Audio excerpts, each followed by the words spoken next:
Scrotum. We're not talking about scrotums. But speaking of, well, no, this doesn't have anything to do with scrotums. Mic check. Pee pee poo poo. Scrode. Okay. Scrode. I can hear Joe right now. Oh, we're off on the right fucking foot tonight, aren't we? You've heard of Abbey Road? This is Abbey Scrode. It's the it's we the are Beatles. 22 seconds in. You've already made a joke at Joel. Yeah, hey, well, we just can't stop. Yep. No, and we won't stop. Can't stop, won't stop. Can't stop, won't stop. Christian, are you recording? Okay, he is. Well, that's good because we got moments, magic, muggles, all of this and more on this edition of Sequel Men the Podcast.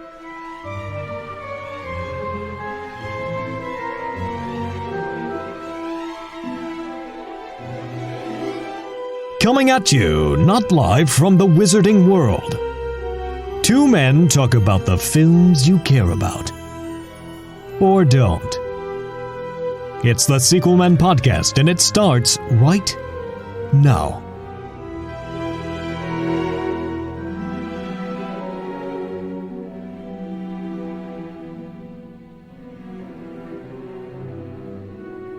Ladies and gentlemen, welcome back to yet another episode. You didn't do your fucking homework. You didn't do it. You had one job, and you didn't do it. I'm Christian Bring It All. Welcome back to another episode of Sequel Men the Podcast.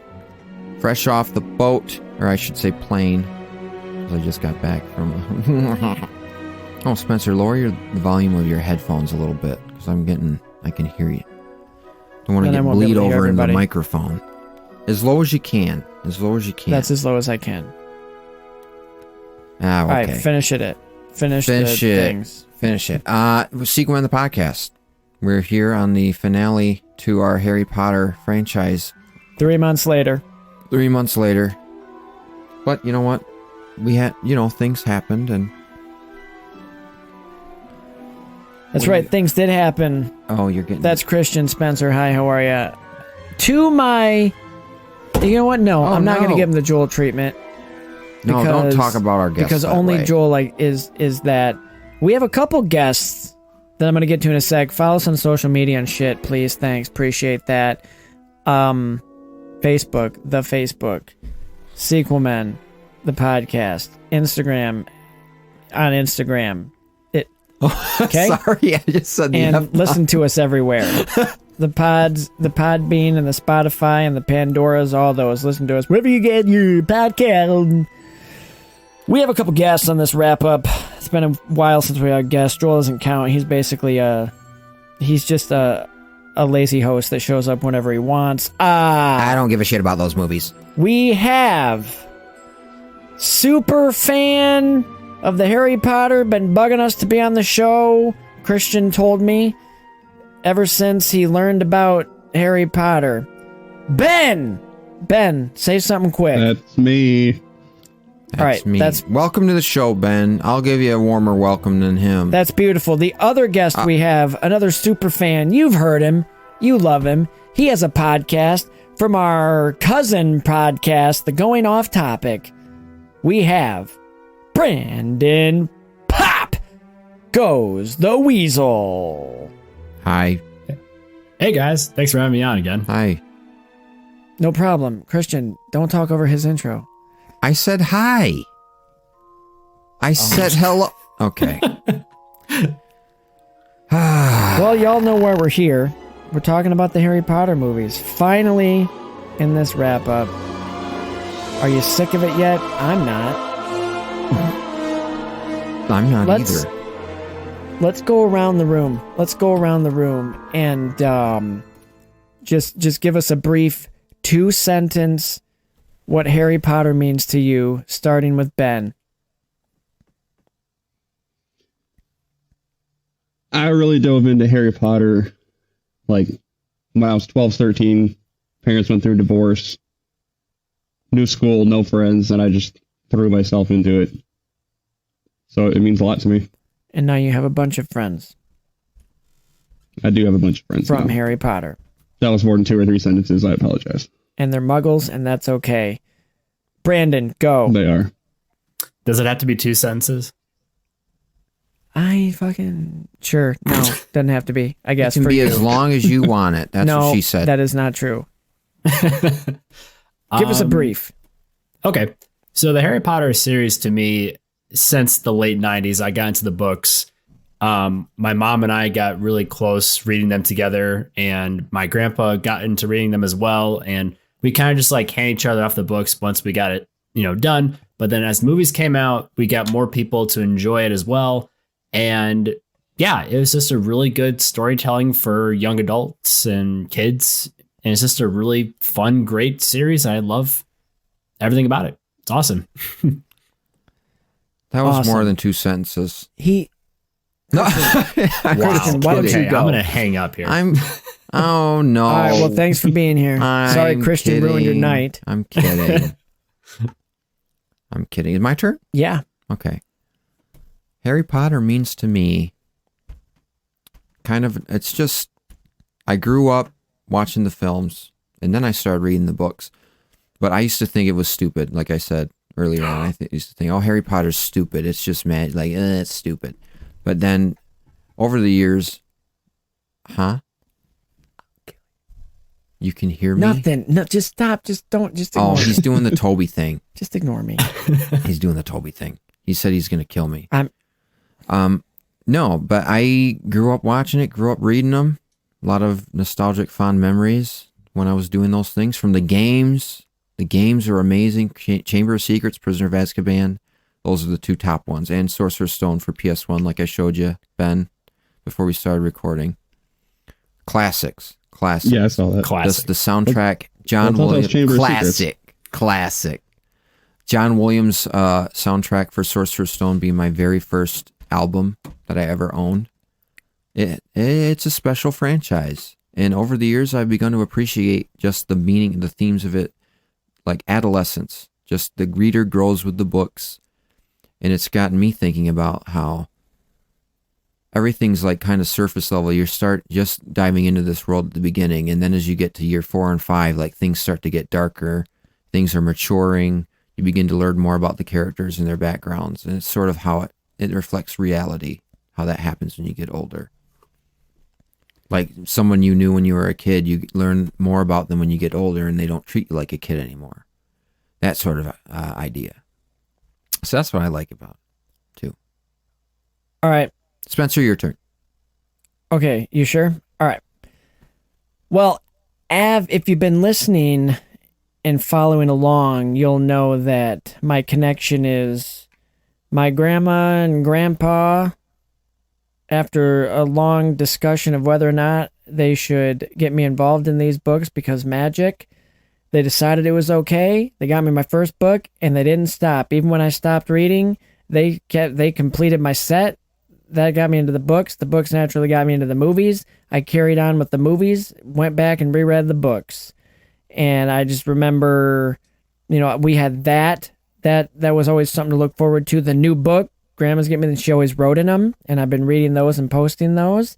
So that's right there. And also the movies, the first movie was an escape for me from a situation I've mentioned when we were talking about that. One of my buddies and I, we'd always like role play the as it went, we would be acting it along, and we had fake wands and stuff. And it was just my go-to. Then as they came out, I kept watching and getting less interested, but now I'm reinterested the last several years, so I'm back.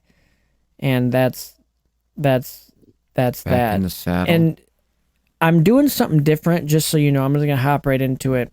A little different this season, because I figure, why get right into talking about this stuff without first recapping the movies at the beginning? Yes. So, Christian, hit the beat. Now this is the story all about how Harry's life got flipped, turned upside down. It'll take a few minutes, it'll be my honor to tell you about the boy who lived named Harry Potter.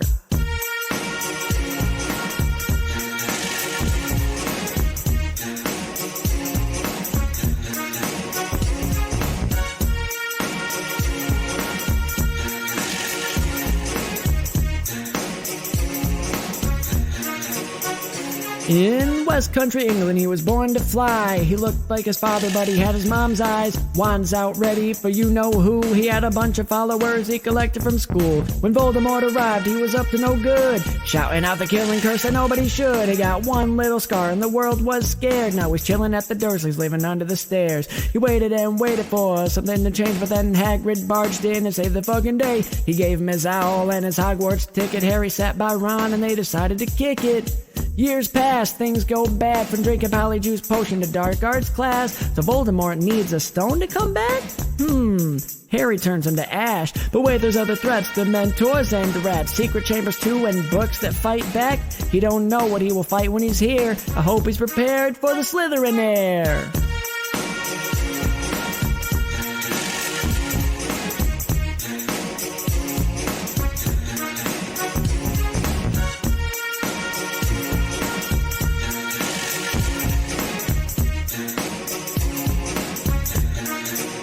Well, the goblet randomly spit Harry's name out. Cedric dies, Riddle's alive, standing firm with his wand out. Voldemort doesn't want to die, he just got here. He rose from the cauldron like darkness he appeared. Voldemort leaves and the minister is here. I guess he'll finally see he's a force to be feared. Snape Avada's Albus, oh my, Merlin's beard. Harry's on the hunt for Horcruxes, beware!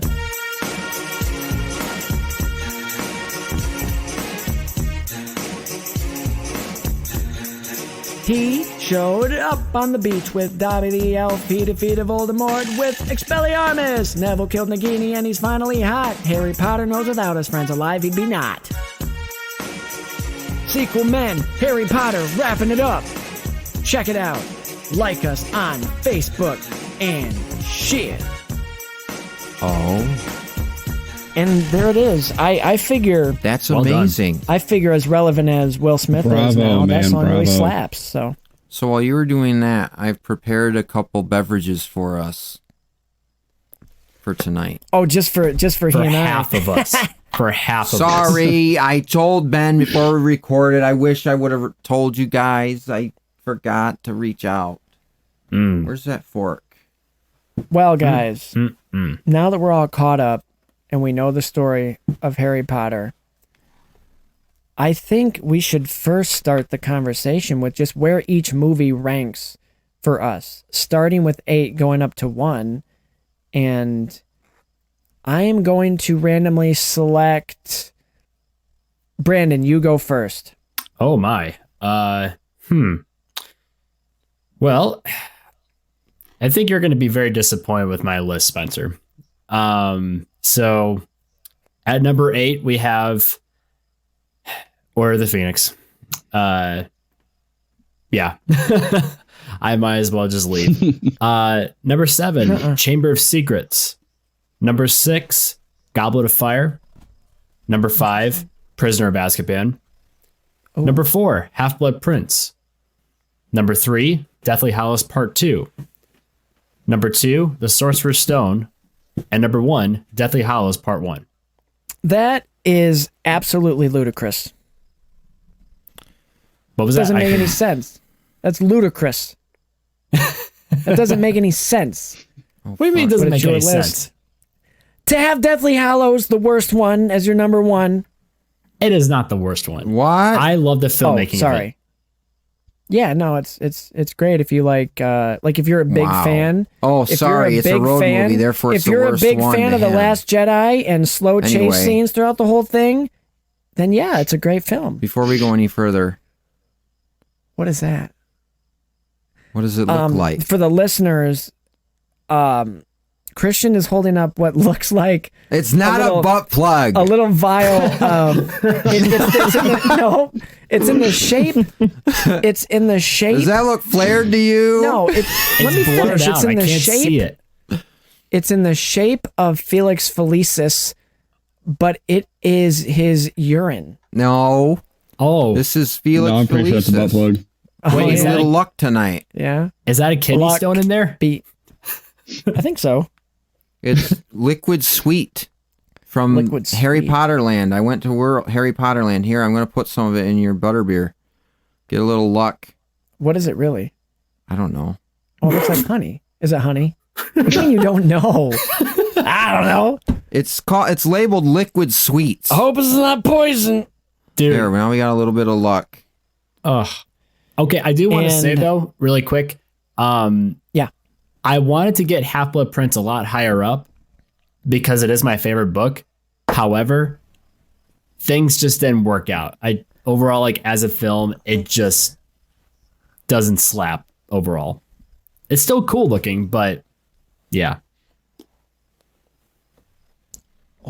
For the listeners, we have actual Butterbeer, and I'm about to get a picture of it for everybody. Oh, Christian, let me. Half of us have actual Butterbeer. Half of us, exactly. There, yeah. I mean, well, the hosts of the show got it. The host did. I'm sorry. Oh, privilege. My bad. I forgot. My bad. My bad. Look at that white stuff delicious. On your mustache. Waiting for Joel's comment. Is it creamy? Holy balls.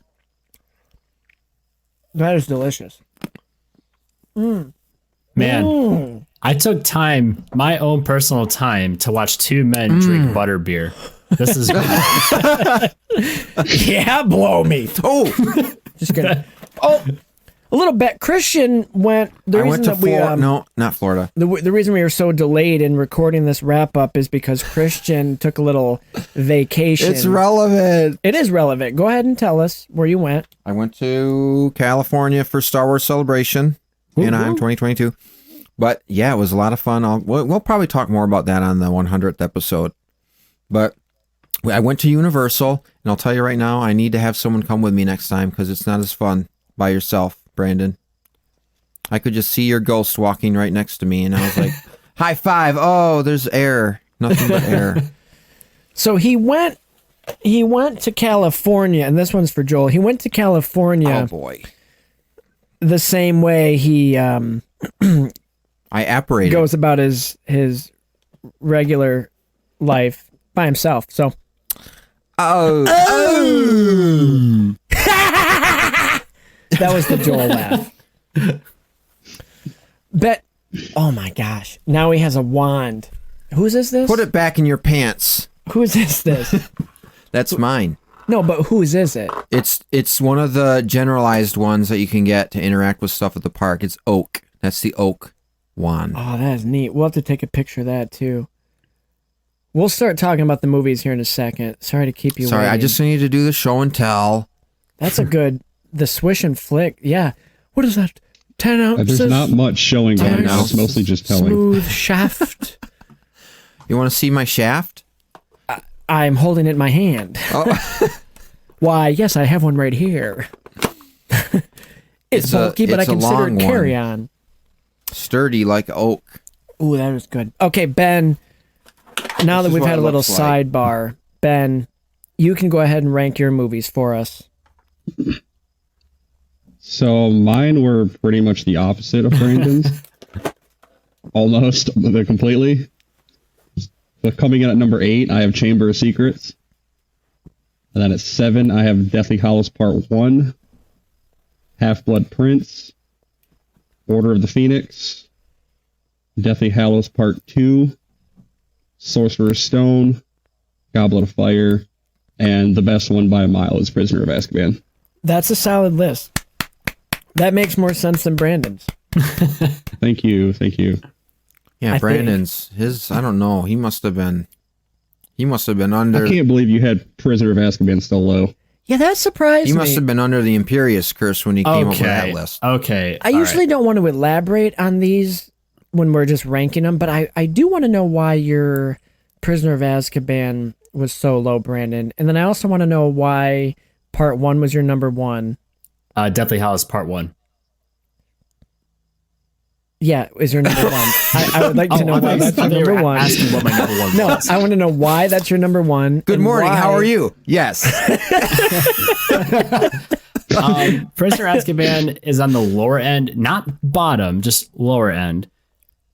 Simply because, to me, it kind of took a turn visually with most of the movies. So like beforehand, you had Chris Columbus directing the first two. They had a distinctive visual theme and motif. And a lot of it was just completely like changed and thrown out the window when it comes to like, for example, the school like outfits, like the robes and the hats, completely gone, no longer there anymore. Or if they are there, it's very limited.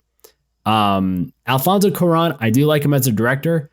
I just don't think he was a good fit for Harry Potter. I mean, I just think a lot of times, like the interactions of Lupin and Sirius Black, it never really fully explained like the Marauders in a sense. Like there wasn't really much explanation with it. And I felt like in the books, they explained a lot more and a lot with, I don't know, just the change of like Dumbledore being not Richard Harris, but like more distinctly.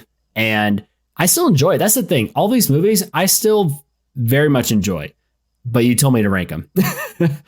You make an interesting point about Prisoner of Azkaban. Yeah. In terms of the outfits, I think we spoke about it before, but he actually encouraged them to just wear like, if you're outside of class or whatever, you can kind of have like, that's how they wear clothes like in Britain at boarding schools. You mean he treated the children like people? They can individualize their uniforms in certain ways, but they still have the main dress code.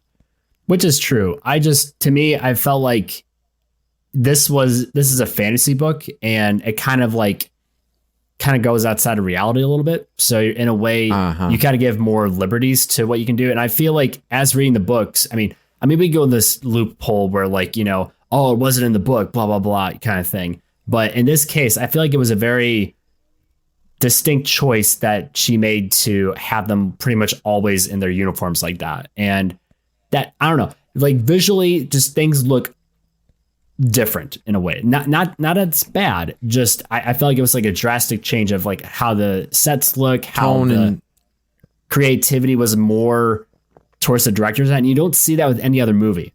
Like that's the only one where it's like this is definitely a director's choice, like visually and thematically, while the others are more consistent in a way, I guess you could say, which maybe isn't a bad thing, but I don't know, like when you're asking me like the whole series Harry Potter. Yeah. So the thing is, okay, I'll talk more when it's my turn, but who wants to go next? I just want to, I'll go next, but I want to, I get your point. Yours is like from a visual standpoint. And that's fair. That's fine.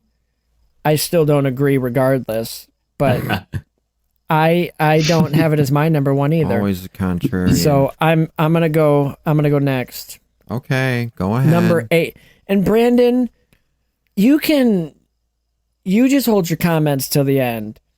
Number 8, Deathly Hallows Part 1.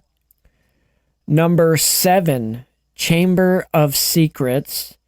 Number 6, Half-Blood Prince. Number 5, Goblet of Fire. Hold on. Goblet of Fire! Number 4, Order of the Phoenix. Number 3, Prisoner of Azkaban. Number 2, Deathly Hallows Part 2.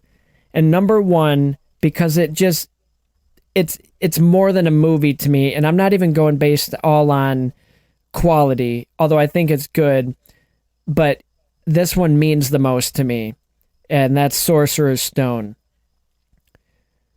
So that's where I am. I don't remember yours exactly, but I know that my last is your first. Sorcerer's Stone was number 2 for me. Yeah, no. I know, but Deathly Hallows Part 1 was my last, and that was your first. Yeah, I know. So that's why I said you can... Okay. Okay. Or I just respect your choices, and we go from there. Oh, he's getting sarcastic. Okay. Hey, I don't not respect your choices. Let me be clear. But on this show, we josh each other. Dude, I'm giving you the roast, okay? Just on my own show. If you can't take it, then don't dish it. What? Christian's not real great with phrases like that. So we're going to let him read his list and move on and pretend he didn't just say what he said. Yeah, okay. My list. My list. Starting from the bottom. Now we're here. Yeah. Chamber of Secrets. Goblet of Fire. Deathly Hallows Part 2. Deathly Hallows Part 1. Half-Blood Prince. Philosopher's Stone. And Prisoner of Azkaban as the best. Solid. What was your last? Chamber of Secrets. Yeah, realistically, that is the worst, but just rewatching these, I enjoyed Deathly Hallows Part 1 the least, I guess. I don't know. Because it's just one big camping. Exactly. What, Ben? It's not very good. It's just one big camping trip. That's all it is. Well, yeah. Well, and that's why it's so good, because it's a change. It's interesting to see them take the film away from Hogwarts for that bit. And as far as Prisoner of Azkaban at the top of the list goes, I mean, the way that film is shot, the vision, John Williams still being part of the score, the use of light and magic, it just all comes together I think it's a good transition into that more mature stuff. Yeah. And I'm not the only one that said that. I heard that in like the probably a couple of interviews or whatever, but it's when we start to get into the more serious content. And I just think some of the stuff they did in that movie works really well, especially John Williams staying as the composer. But I appreciate Alfonso's vision that he brought to the table. He was a good choice to start with the Dementors and what his direction with that and how he directed those scenes. And the way the Patronuses look are really, I love it in that film. As far as Sorcerer's Stone goes, I love, just childhood favorite. That's where it all began for me when I first saw that trailer. I'm not going to go through each movie and explain why. I'm just going with the top three. The Sorcerer's Stone is one of my favorites. Half-Blood Prince is up there because I just love how it goes back to that. It's kind of like the last hurrah before we get real dark and serious.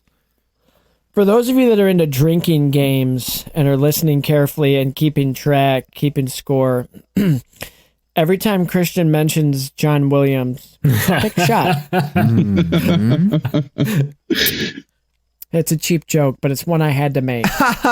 Good. It's like whenever Joel gets annoyed, take a shot, and he's not here, so we can talk about him all we want. Well, good guys, that was a fun little exercise, and thanks for being here.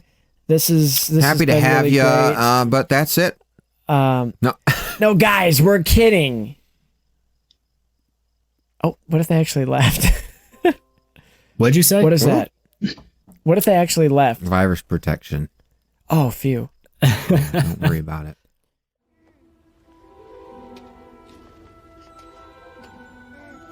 Albus, do you really think it's safe leaving him with these people? I've watched them all day. They're the worst sort of muggles imaginable. They really are. The only family he has. This boy will be famous. There won't be a child in our world who doesn't know his name. Exactly. He's far better off growing up away from all of that. Until he is ready.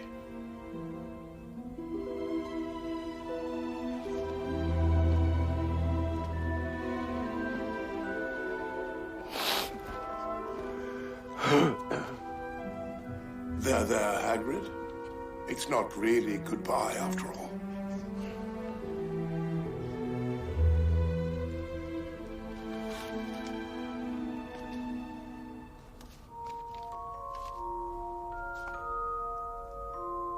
Good luck, Harry Potter.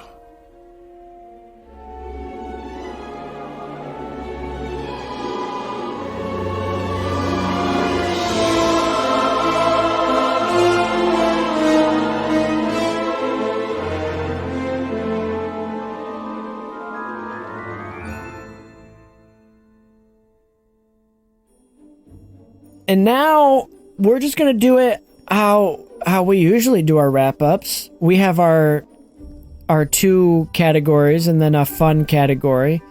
And I think we should do, because we do our 3 best moments and our 3 worst moments.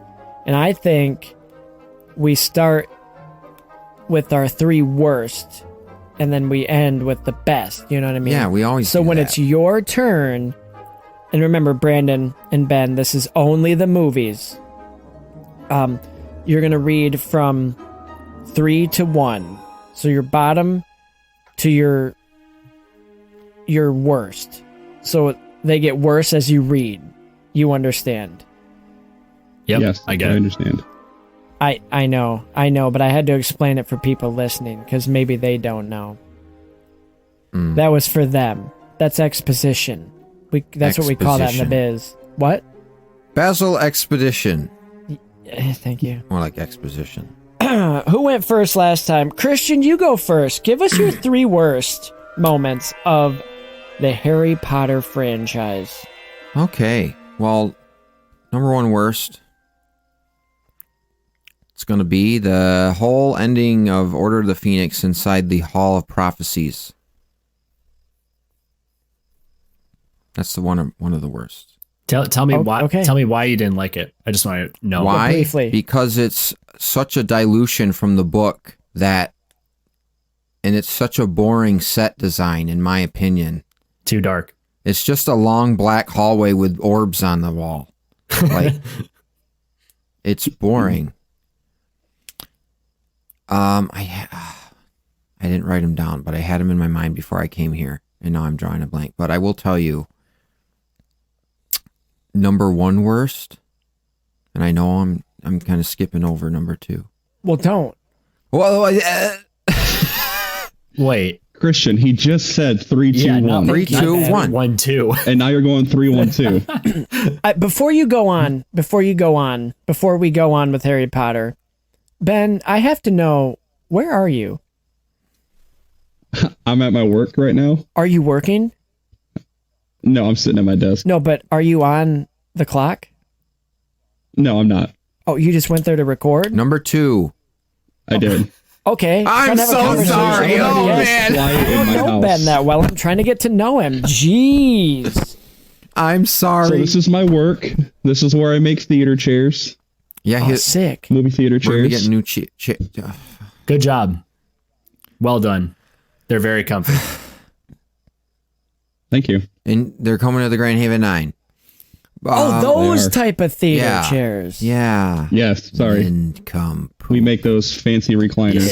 Sick. Yeah, they are comfortable. Number 2, grop.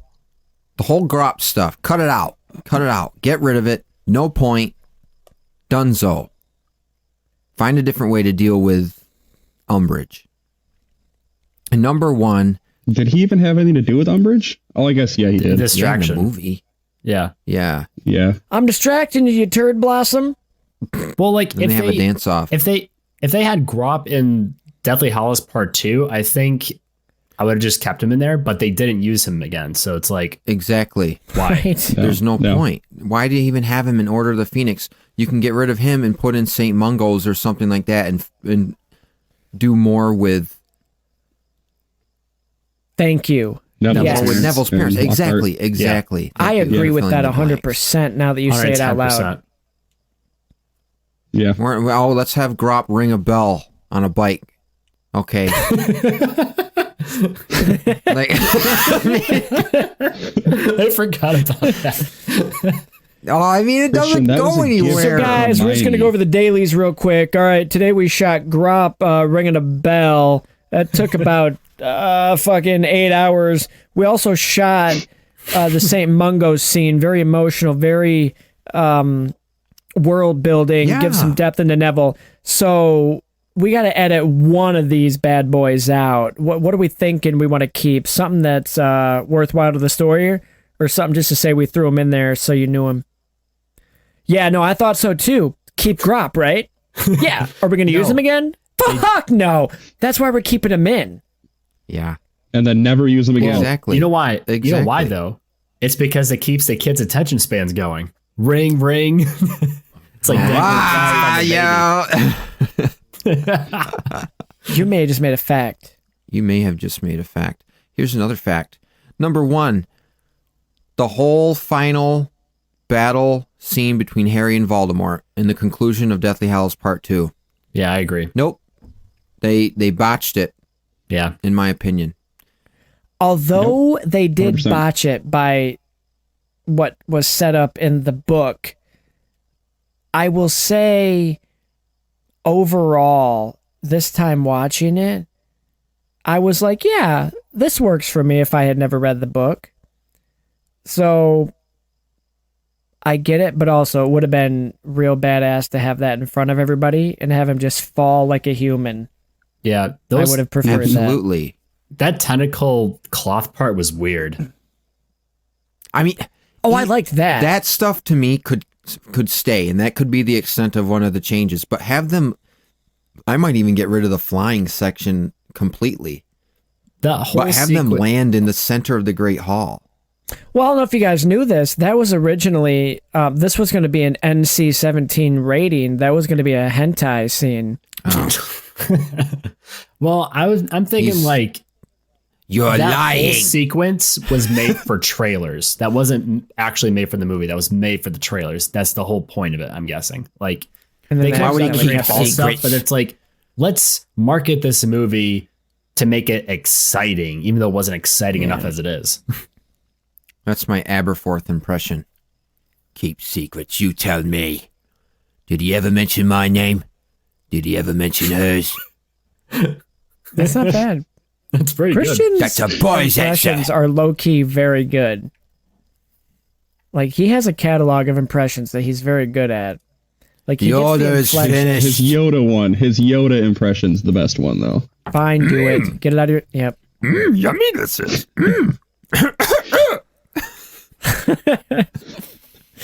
Yes, Want to hear thank you. Yoda having sex?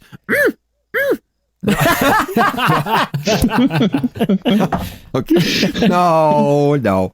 Almost there I am! Ah! Okay. Like zoinks, man. I'm about to come. What's going on? We got Aberforth, we got Yoda, and we have Shaggy. What is this? Guys, let's Scooby-Doo. split up. International. And I'm not talking about us. Okay. Thank you for that, Christian. Appreciate that. But yeah, that's my list. Oh, good list. I would agree those are not great moments. I appreciate those. And just be in Do you case appreciate those?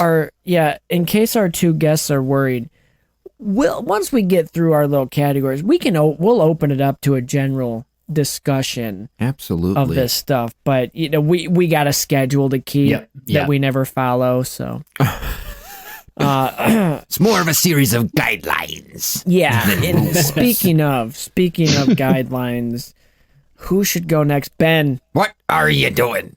give us your worst moments. My 3 worst moments. Coming in at number 3 is going to be the Quidditch World Cup. Yeah. Oh my gosh. I was extremely disappointed that they botched it. They didn't left it all out. at least show a little bit of the game. And the game's not even that long. You'll be the first to know. No, you're right. Like, give us something. We get Anything. an hour of build up, and then it's just like we're back in our tent. And they're all cheering and laughing. Oh, what at? We don't know. Yeah. And I feel like I remember, crumb is bumming the gum. I don't know. That was my rhyme. I don't know what that is. I think I remember hearing something where, like, in the books, the higher you are, like, the better the seats are. But, like, I feel like the movie got it mixed up, where it was like the lower you were, the better seats they were, and it doesn't make sense because it's Quidditch and it's higher up, and you want to see like the whole, players going about and everything. But in the movie, they're acting like, oh, you got the lame seats up there, Weasley, and it's like, no, he's actually got the best seats in the house. I know I already did it, but I love how Jason Isaacs does that line. Let's just say if it rains, you'll be the first to know. That was pretty good. Oh, dude, I was going to say the opposite. I was going to say that line is terrible. No. All right, Jason, I'm going to need you to swallow that last word. Okay. No. All right. Carry on. The match begin. And that's it. Cut away. All right, number 2 is the whole scene when Half-Blood Prince, when Ginny starts tying Harry's shoes all the way through them attacking the house. Terrible. Yeah. Hey, they almost blew it. You know, from that angle, it kind of looks like... I know what it looks like. Yeah. Arthur? Harry's unzipping. She's like, just tying your shoe What is there, it with Harry unzipping all the time? We mentioned that joke 3 times. I don't know. It's show me your scar, Harry. All right. No, the one on your head. Yeah, just give me a minute. No. Oh. Your face. Ben, we have hijacked your list. Give us your number 1 worst moment. No, my number 1 worst moment, same as Christian, the final battle with Harry and Voldemort. Thank you, Ben. You guys are purists. Thank you, Ben. I don't like it. That's fine. I don't like it. It's too Hollywood. It's too spectacle. It's not dramatic enough. I cringe. Every time I hear Harry say, let's finish this how we started together, and he jumps off, it's I actually He really likes like that that because part. he calls him Tom. Do you remember? Well, he could call him Tom somewhere else. What? He can call him Tom somewhere else. In the hall when That's he's what I was talking. gonna say. Let me tell you the truth, Tom, in front of all these people. He does, in the book. Fair enough. And then Voldemort says, you dare. Oh, man. It's been a bit since I read them. No, you're right. And not Neville having his head caught on fire. Yeah, except that part I'm fine with too. I'm fine with that, how it works in the movie, but it would have been cooler. But that's kind of too graphic. Do you guys remember movie, when the trailer came out for Deathly Hallows, but they advertised both movies, and then you had in the movie trailer, you had Harry going off with Voldemort, being like, "Let's finish this, Tom, together," and they fall off. I don't know who was in charge of the trailer, but they put a no as they fell. Exactly. I knew you were going there. It is so bad. No. They use it like 3 or 4 times in that trailer. Yeah. They used what, 4 times? That his scream. They'd have been better so off using bad. his yeah. But you know what? I guess I don't remember the trailer. Yeah. I don't remember any of that. Brandon. Oh, it's Brandon's turn. 3 worst moments. Okay. My number 3, the quote-unquote first battle at Hogwarts in Half-Blood Prince, or should I say lack of one, because there wasn't any battle at Hogwarts. Where's the anxiety of the whole event going on where, Dumbledore's army is using Felix Felicis to fight off Death Eaters? Where is Bill getting attacked by Fenrir Greyback? Oh, that's not in there at all. What do we get? We get Bellatrix Lestrange literally just breaking windows and blowing out candles and then just farting out of it. That's what we get. The way you say that, that's true. Blowing out candles, how dramatic. It's like they get outside and they're like, all right, we blew out a bunch of windows and candles. What do we do now? What should we do to be scary? You know what? You see that hut right there? Fuck that hut. Fire! It's Pizza Hut. The thing that bugs me about that whole thing is Bellatrix just being just incessantly loud and obnoxious and screaming and laughing. And I mean, that's who she is. I know, but it just gets annoying after a while. Because she's annoying. That's her character, bro. She's cringe. So. She is cringe. I killed Sirius Black. Ha ha ha! I'm going to use the same line that I used in last movie. She won't give that up. She won't give that up. Everybody's like, of number 2. We don't care. Yes. Which involves Bellatrix again. This is from Half-Blood Prince. The fight at the Burrow that was completely unnecessary and that Harry literally darts right in the middle of danger and being confused like, wait, what am I doing? And then literally just, why was this here? Why was this here? This was just to fill time up. You couldn't didn't need to. You could have used memories of Voldemort, but you chose instead to do a fighting at the Burrow. Why? That's true. Just why? Okay, I'm gonna. Yeah, you're right. Because go ahead, Brad. They did cut a lot of those memories. That's why Half-Blood Prince would have been higher up for me if they included those scenes. They didn't, so that's why I got knocked down quite a bit. Hepzibah, him going to Hogwarts to apply for the Defense Against the Dark Arts position with Dumbledore, and he's already starting to look like a snake. Yeah, give us those. And also Voldemort's family, Merope's father and brother. Where was that all at? And when Tom went back to go see him, and then the history of like him and his father, like where's all that stuff? Absolutely not in there at all. But guys, you don't, I think we're don't need any of that backstory. Who needs backstory? We'll just have a Burrow. We'll have the Burrow fight scene. That'll keep. We don't need to humanize Voldemort. Instead of that, guys, will it make you feel any better if I told you that we get a Grop appearance in one of the movies? Because I think ring. All but he's supposed to be in 3 of them. Ring. And my number one. It's not that bad. I think it's just silly and unnecessary.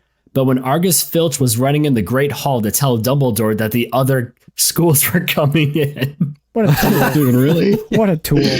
I love that scene. Why was that there? Students out of bed! Students out of bed! No, not that. Not that. This is like in Goblet of Fire when he's running in the Great Hall and he's literally whispering to Dumbledore, be like, and then he just runs back. It's like, why was that there? He does that stupid run. And isn't he like knees to chest running? He is. Yeah. Yeah. Yeah.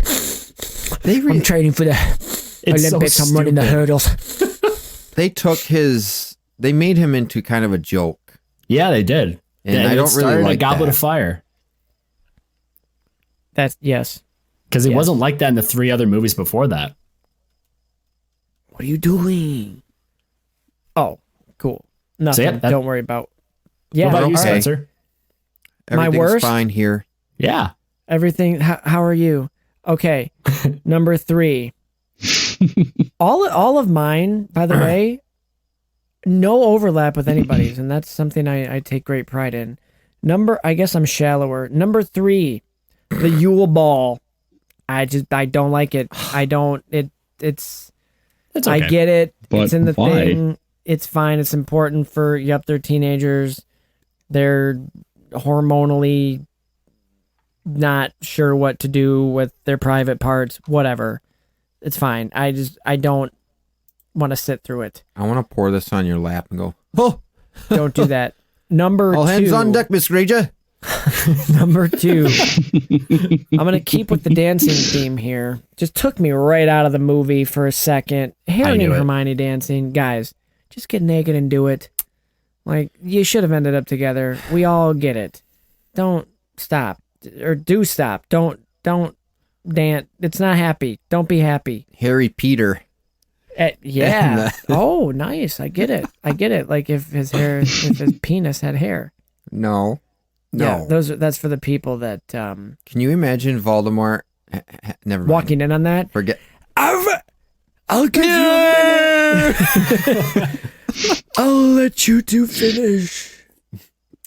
Okay. Number 1. Worst moment.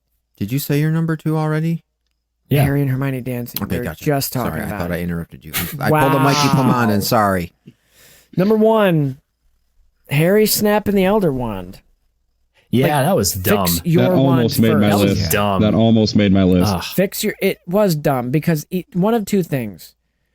If you're going to change it from the book, make it so he keeps it or gives it to Ron or fixes his own wand and First. then Yeah. give it to Dumbledore. Give it back to him. Bury it with him. Yeah. Like, what are we doing? I'm just And going to break it and toss it. Nobody knows like, that he creates- has it either. Like the only ones that really talked about it was him and Tom. That was it. No one else knows about this Elder Wand. No, and Nobody. they wouldn't know what it looks like or it exists. It doesn't. But even fine, if people do know, fine. But fix your own. At least show that and then snap it if you gotta snap it. just doesn't make sense to me how Would they have been funny if did Ron that. jumped off the bridge after it. Yes. Guys, I'll catch up. You guys go ahead. Anyway, and then you just hear him in the background. He would just use Levy Corpus to catch up. 19 years later. Where's Ron? Well, wouldn't he technically need to kill Harry in order to be able to use them on yeah. top? Does Yeah. he just have to disarm He could him? disarm him. He could just do Expelliarmus and boom, Yeah, that's it's true. yours. Yeah, that's true. It's like the Darksaber in Okay, that sense. it is. And we brought it back to Clone Wars. True Yeah, sequel man You wouldn't fashion. know about that, would you? I also can We're I not give an going honorable there. mention? Yes.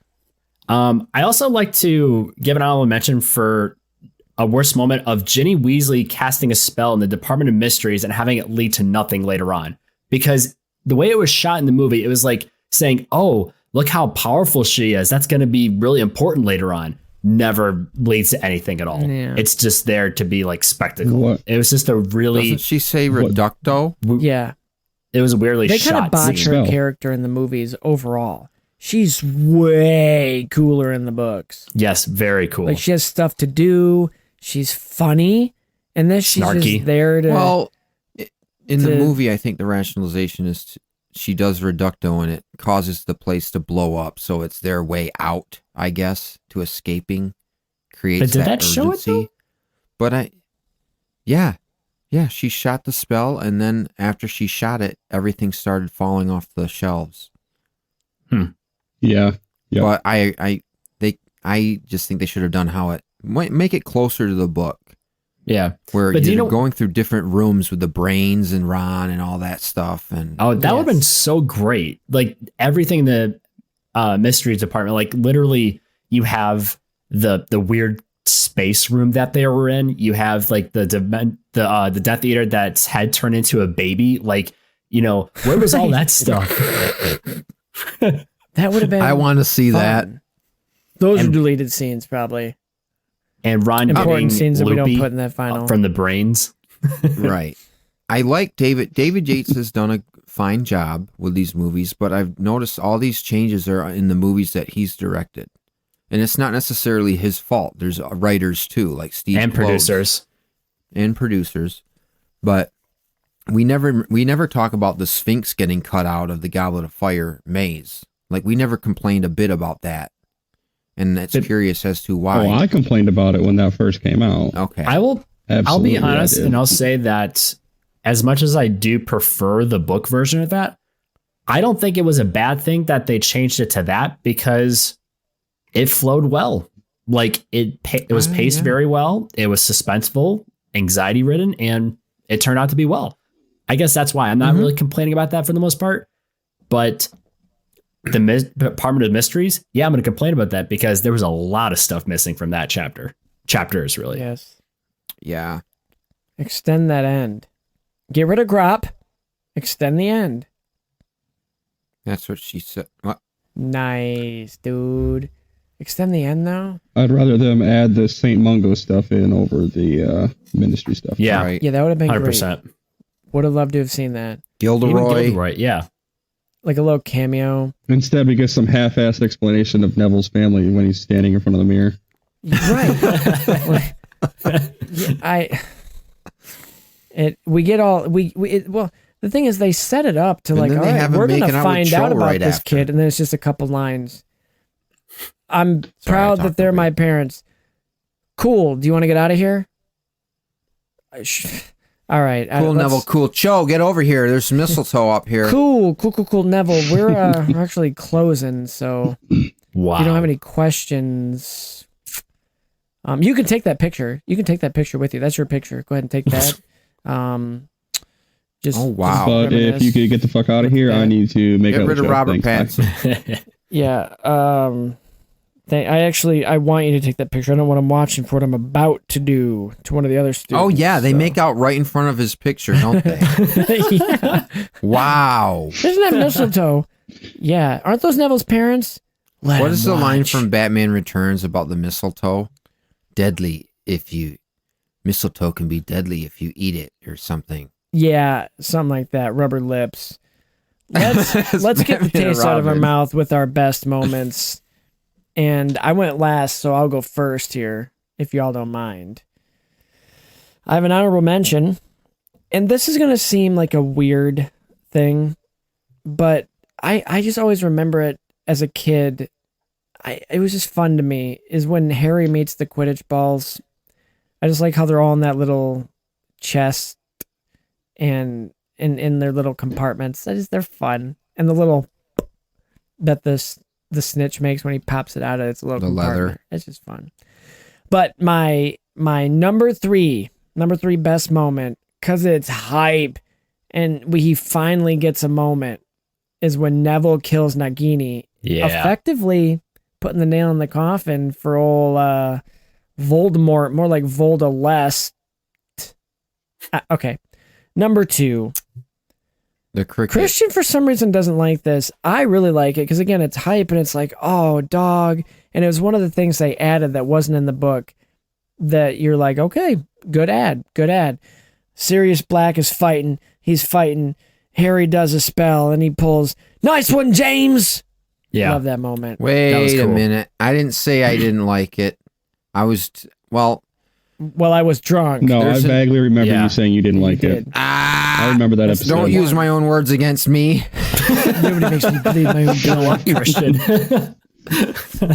How do I get out of this one? No, I was quoting an article, but I could see the I could see the author's point. Article. But now I'm not quite sure how I'm kind of indifferent to it, to be honest. It's fine. It doesn't ruin the moment. But what does is that in the book, he falls into the veil. Like he trips and falls. I'm not talking about that. I wish that's the issue I have with that scene. Okay, fair enough. And he gets hit with the killing curse and he doesn't die instantly. Because is that supposed to show that he's like strong-willed or something? Yeah, that's exactly what it's supposed to. But nice one, James. I think it's just Harry's poor planning. Father. Number 1, my number 1 best moment. And again, you guys are going to be like, what? That's of all the... But this moment specifically is a moment that I remember from my childhood that me and my buddy that used to spend the night at my house, we'd hang out in my room, and I just always remember this scene because it's just so innocent. It looks delicious, and it's fun. When Harry buys the candy trolley, I just like looking at all the candy. That's your number 1? Yes, and the chocolate frog. It's deeper than just, that's a fun moment. I'm messing with you. No, I know. That's fine. You can. But it's a deeper than just the moment. It takes me back to a simpler time and a more innocent time. And it's just fun. Like seeing that chocolate frog and learning about stuff. And this is like where Harry is learning about the wizarding world for the first time other places. But in even their food is different, and he's learning about it from Ron, who to him is just like, oh yeah, you got to catch them before they hop out. And it's just so normal to him. And Harry is still learning these things as he goes. Like, I have never thought I would see what I'm seeing. And even the food is different. And to this other kid, it's just so regular. Like, yeah, when they say every flavor, they mean every flavor. George swears he got a bogey flavor in one once. And then Harry's like, what? It's blowing his mind. These simple, mundane things. And I think that's the beauty of it. This simple little, where did he go? The picture of Dumbledore. Where did he go? And you don't expect him to hang around all day, do you? And he's like, I fucking did. Yes. Expect him to hang around all day. That's what pictures are. They're pictures. So all these things Harry is just learning. And these are the fun things, that he's learning. What are you laughing about? That'll gradually get bigger and better. It's just a fun scene. It's a fun scene. Yeah, what are you laughing about? I just had a thought. You know how you're like, oh, don't expect him to be around all day. Just imagine a kid getting a chocolate frog card and it's Albus Dumbledore. He's like, what? What do you want? Like, you just see I'm busy. It's just like, I just bought a chocolate frog, man. It's like, I didn't even want to see. What do you want? You just wasted my time. Just walks away. Yes, that would be quite humorous. Oh, I also got a wizard. So did card. Harry deprive all the other students of getting any candy in that scene? Yes, he certainly did. He That greedy bought the little lot, bastard. right? So nobody else in the train got any candy. Magic refills. You can't create food out of magic. You have to either transport it from somewhere else. That's one of the laws of magic, Spencer. Do you know that? Did you read the books? Do you really think that one That's trolley Gamp's is for the fifth entire law of train? elemental something. They probably have a supply of candy. You know that. Or there's like an animal. I've that never makes been on the candy. Hogwarts Express. Well, I went to Actually, that's a lie. California. Yes, I did. It's not in California. It's in Orlando, smartass. That was both. straight up Joel right there. Well, If you had ever been to Orlando, you would know that, fuckface. I was in Orlando 2 months ago. I just didn't go to Harry Potter World. Bitch ass. I don't know. Bitch ass. Hey, do you want to do your list? You No, wanna take the I go spotlight? last. Try to steal it from me. Go ahead. No. Brandon, you go next. Because I'm not a Okie dokie. Christian. Number 3, Tom Riddle asking Professor Slughorn what a Horcrux is from Half-Blood Prince's memory. I thought that was a very well-directed scene, and just the dreamlike visuals of like foggy lenses and just the direction of the two talents just blocking the scene. Like it's so well done. I was very impressed by that scene. And I feel like not a lot of people talk about it, but just like young Voldemort, young Tom Riddle, it's definitely not the same Tom Riddle from Chamber of Secrets, but like very good actor. And he's also related to Ralph Fiennes. So it's like, the guy who plays Little Voldemort. bastard. Isn't he his Like nephew? his nephew. So it's like, that's cool. Like that actually makes it more authentic. Are you talking about the little Tom? The little kid Tom in the orphanage? No, No, I'm talking about teenage Tom. when he's asking about the Horcrux. Is it when he teenage finally Tom gets or the little missing Tom? memory. I think it's the little Tom who's the Ray Fiennes' nephew. You might be right. He might be right. You might be right. Yeah. I don't mean to be like right. I totally agree with you. Yeah, I totally agree with you. Number 2, from Sorcerer's Stone, just seeing it for the first time is just absolutely spectacular. But when the first years walk into the Great Hall, you just hear the John Williams music play. You see the candles, actual candles floating by fish hooks just out in the Great Hall. You see all the other students from all the other years. You see the teachers at the table. You see Albus Dumbledore. You see Hagrid. You just see everybody. It is just exactly as I pictured it in the book when I was reading it. And It's a magical moment. it's beautiful. I absolutely love it. And it gives me goosebumps every single time I like hear that theme. And it's like, I want to be there. I love the boat scene too, Brandon. When they're crossing the lake and they tilt up to show the whole castle. Oh, Yeah. so Yeah. fun. That's on the poster. Yeah, it's just VHS cover. it's so good. And my number 1, which is my favorite moment in all of the books that was adapted perfectly on screen. The cave sequence from Half-Blood I was going to Prince. guess. That's what I was going to guess. Thank you. Yeah. Perfection. I cannot state that enough. It is just so well done. It is like 95% what it was in the book. And I just love how like big it is, how dark it is, how well it's lit, how, Harry and Albus are interacting with each other. Like everything was just done so well. And you could tell the whole budget of the movie went into that sequence, but honestly, worth it. Absolutely worth it. And the Inferi are horrifying, but I love what they did. And I still play that part, every now and then it's just a well-made scene. And I think it's the best moment in the whole series. Agreed. It is a very good moment. You said like it's probably the best acted moment from all Albus and Harry too, but just Albus, he's the star of that scene. Oh yeah. When he, kill me and all that. Kill me. Yes. But I just to go, I want to comment further on the acting from him because the way he switches it on to going from, Harry, I have to keep drinking. I might even ask you to kill me. Whatever happens, you have to, this calm, I know what's about to happen to me. Harry, this is going to be terrifying. Whatever happens, you have to make me drink it. Go from that to first drink and he starts losing it. Yeah. Just the flip is just, it's almost Amber Heard-ish. You know, how quickly his personality flips on like that. I can hear Joel again off in the distance. Oh, great. Well, we're losing listeners. Yeah, by the time this comes out, that'll be, it's still relevant. Who? Trust me. She's appealing it. So, I heard something through the grapevine. Funny. That was shit. Ben, Sorry. Give us your best. My best moments. My number 3 is Hagrid's introduction.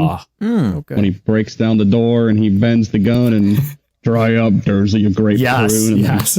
I love it. Yeah. I love it. Yeah. Also book accurate. Hagrid's my favorite out of all the characters. He's my number 1, so his introduction's got to be in there. My number 2 is the Fred and George with the fireworks. Okay. It's attacking Umbridge and blowing up the school. Fair. And then my number 1 moment is that first look at Hogwarts, Sorcerer's Stone, when they're in the boats and that first look. It's so With good. The swelling. The of music swells. You see the castle. Oh, it's fantastic. Oh, that's a good moment. So good. Yes, it is. That's why it's my number 1. The fireworks scene is my favorite. One of my favorite scenes out of the later half of the movies. I mean, in Order of the Phoenix. I do like that sequence, and that's one of the only pieces off the soundtrack I like from Nicholas Hooper. Yeah, that's on a few of my playlists. Actually. That and Possession. That's a good one too. Yep. Christian. But that's my 3. I think so. What, Ben? I said, but yeah, that's my 3. Alrighty. Those are good 3. My 3, I'm gonna start off with the Quidditch from I know. No. I'm sorry. I turned into Cindy Lou Who for a minute. No, the scene in Sorcerer's Stone during the Quidditch match, where he's overlooking everything. Everything looks bad. Oh, the Slytherins are winning. They're winning. Harry's like watching, and he's scared. Whatever. Yeah. However, I'm trying to find the adjective. Nervous, anxious, and the snitch like flies in front of him in front of the screen, and then he like looks at it like that, and it flies off, and then you hear his broom go like as it flies off. Yeah. And he chases it, and that big it does like a 180, like a whip pan almost, as his broom flies away with that sound like a jet engine. I love that moment. Just even that little moment of the Quidditch match, it's one of my favorite things. Like I would love watching that scene, just in general. Gets me so far, hyped. we've all had great lists for the best. Mm-hmm. Bringing up a lot of, Number 2 is going to be the Patronus from Prisoner of Azkaban. That was good. The final Patronus, when he's like, my dad's going to come, he's going to come, you'll see. And then Harry, he's your like, dad already Harry, came he's not, a long time ago. That's how you were born. I knew you were going to say that. I knew it. But you know what I mean? And he's like, he's your dad, he's not coming, Harry. Like it was, and he realizes it was him, and he does the big, like, Expecto Patronum, and then it really well acted again. And the score is just awesome. Like the bum bum bum bum bum bum bum as it goes with like the Patronus, so epic and awesome. Love it. Number 1 is going to have to be the cave sequence. I agree with you, Brandon. I agree. It's so close to how it's very, very close. Not picture perfect, but it's the closest that they could have come to on screen to matching how I saw it in the book. Like, it's almost picture perfect. Even when they're on the cliff, the seaside cliff or whatever, that outcropping. It was just so well done. The tone of it, the lack of music, or how mysterious the music sounds with the little tinkling sounds and shit. So well done. The reverb. Incredible the reverb sequence. is so good. Yes. And the sound of the water and the scraping of the shell, like Spencer gets turned on by. I don't... Yeah, scoop it, Harry. Yeah. Scoop it. Dumbledore wants you to kill him, but scoop it. Why didn't you just put water in the shell? Oh, fun fact, that wouldn't have worked. No, it wouldn't have worked. In the book or something. Also, real quick, Christian. Can I have an honorary mention? Yeah, after this, I saw a thing, I sent it to you. I want to say this before I forget. Remember when we were talking in the last episode? I was like, yeah, Hermione even threw a killing curse. I swear she said it was It was Ron. Ron threw a killing curse at Nagini, and that's even more badass. But it doesn't count. Ron threw 2 unforgivables. Imperia? Imperio? Imperia. That's the California version? Yeah, what's on the California version get of here? Imperia? Oh, you just add avocado. How'd you get here, Hermione? Well, I took my broom over the 505, and then I flew over the Napa Valley. Went right through the cloud, got me here. Went over Universal. All right, they're going to hang up. Okay. If Harry's flying over the Napa Valley, he's way out of his way. He's going the wrong way. He's way out of his way. He took the 405. I think I got lost. The Marauders map ain't even registering over here. He gets to a swamp in Louisiana. I made those kids scared. Boy, you might be in the wrong country. I'm sorry, sir. That's Mr. Sir to you. Y'all want to see my wand? Yeah, I just want to know, how do I get back to Hulk? Back the way you came. I may be a Southern, but my blood runs blue, or whatever you Who'd say. you vote for? Fudge. Wrong answer, buddy. I'll give you a lift. Oh, thank you. Oh, you're in the Empire. Shit. Don't mention anything more, because Ben hasn't seen that yet. Make Hogwarts great again. Grindelwald. I haven't seen what yet? Nothing. Don't talk about it. You'll see it. Obi. That was close. It's an Obi thing.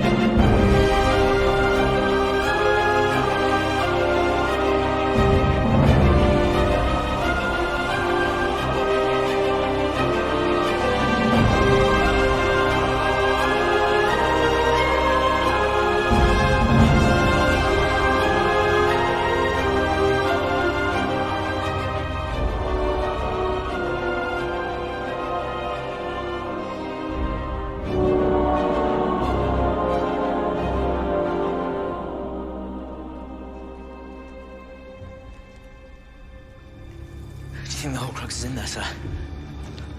Oh, yes.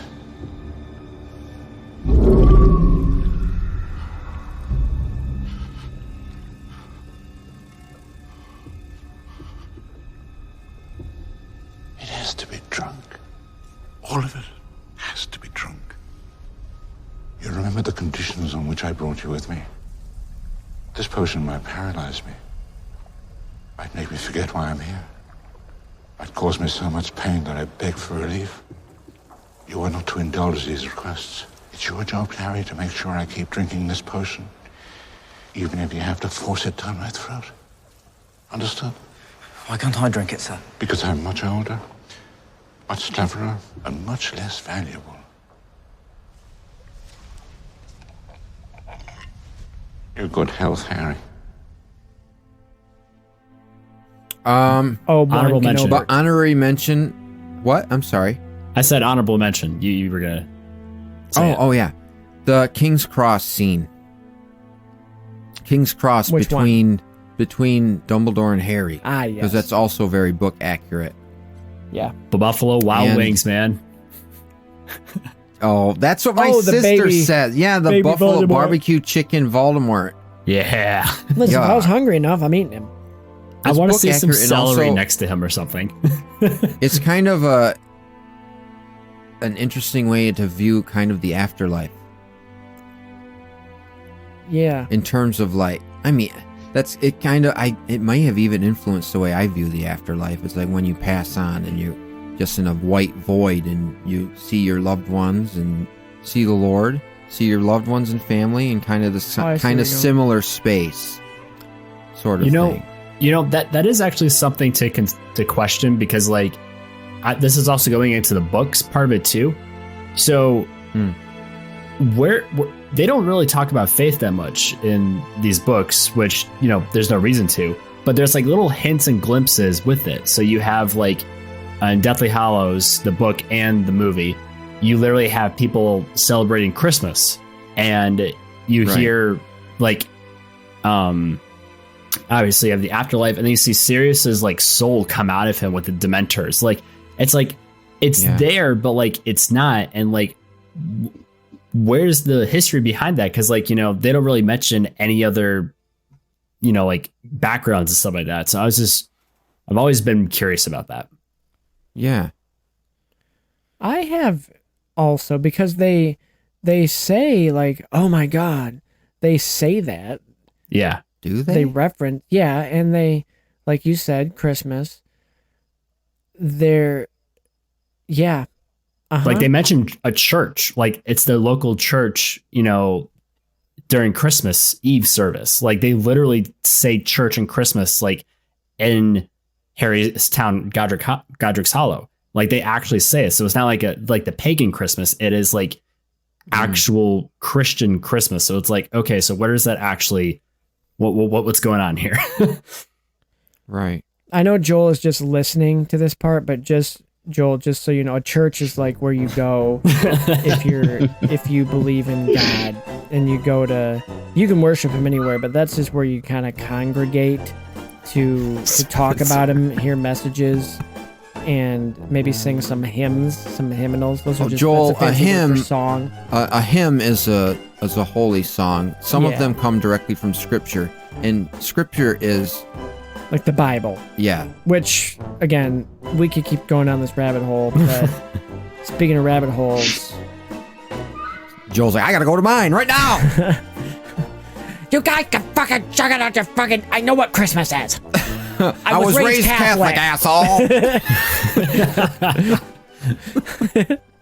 Poor Joel, man. You guys are just ruthless with him. Oh, he does it back. You should read Oh my goodness sakes, you gotta. Of course, we're all ruthless to each other. Yeah.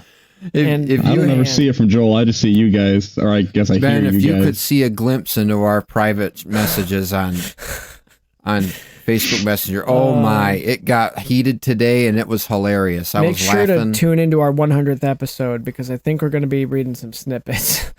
Poor Joel. Yeah. What do you mean, poor Joel? Do you hear what he says about us? I want to throw it out there real quick. In your 1 year anniversary episode, when you did that roast for everybody. Ah, yes. That shit got me. That was so good. That was pretty funny. I probably should do another one, and all I have to do is just look at our messages. Look in a book. Put it in the fucking What did you say, Brandon Popp? Fuck you and have a good day. Yeah, because Brandon's a sweet guy. Joel's our main target, but his main target is Christian and me, not Brandon ever. I make fun of Brandon. Nobody's Spencer target sometimes. is Brandon ever. Excuse me, Spencer. What happened the past couple episodes? Your day's coming. Oh, that was tame. That was tame. Oh, sorry, we didn't cut this out. We spent too long talking about it. Sorry, Brandon. But that wasn't. I mean, Joel gets personal. Talking about Christian, and his relationship status, which there isn't one.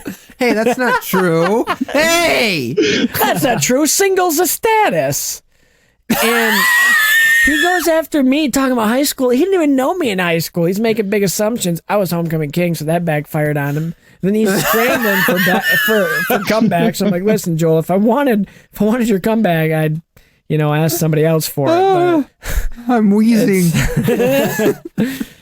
Oh man. So are we still talking about Harry Potter? You get personal too. So he was actually like, guys, can we tone it down a little bit? Hey, this sounds like going off topic. Sometimes it's a subtitle. It's a sub. Speaking, Joel, I must have Joel. Brandon, you said something that actually reminded me when you mentioned Buffalo Wild Wings. Free candy. Because tonight's episode is actually brought to you by Voldemort Wild Wings. That's right. We got No Nose Beer Quidditch. If you want to watch some Quidditch World Cup with the guys, but skip to the good part and just see who won and hang out in the tent and just talk about it and not even watch the game and have your best seats below, looking up in their butts, up their skirts where you see their balls hanging down. You want the low seats? No, you want the high seats.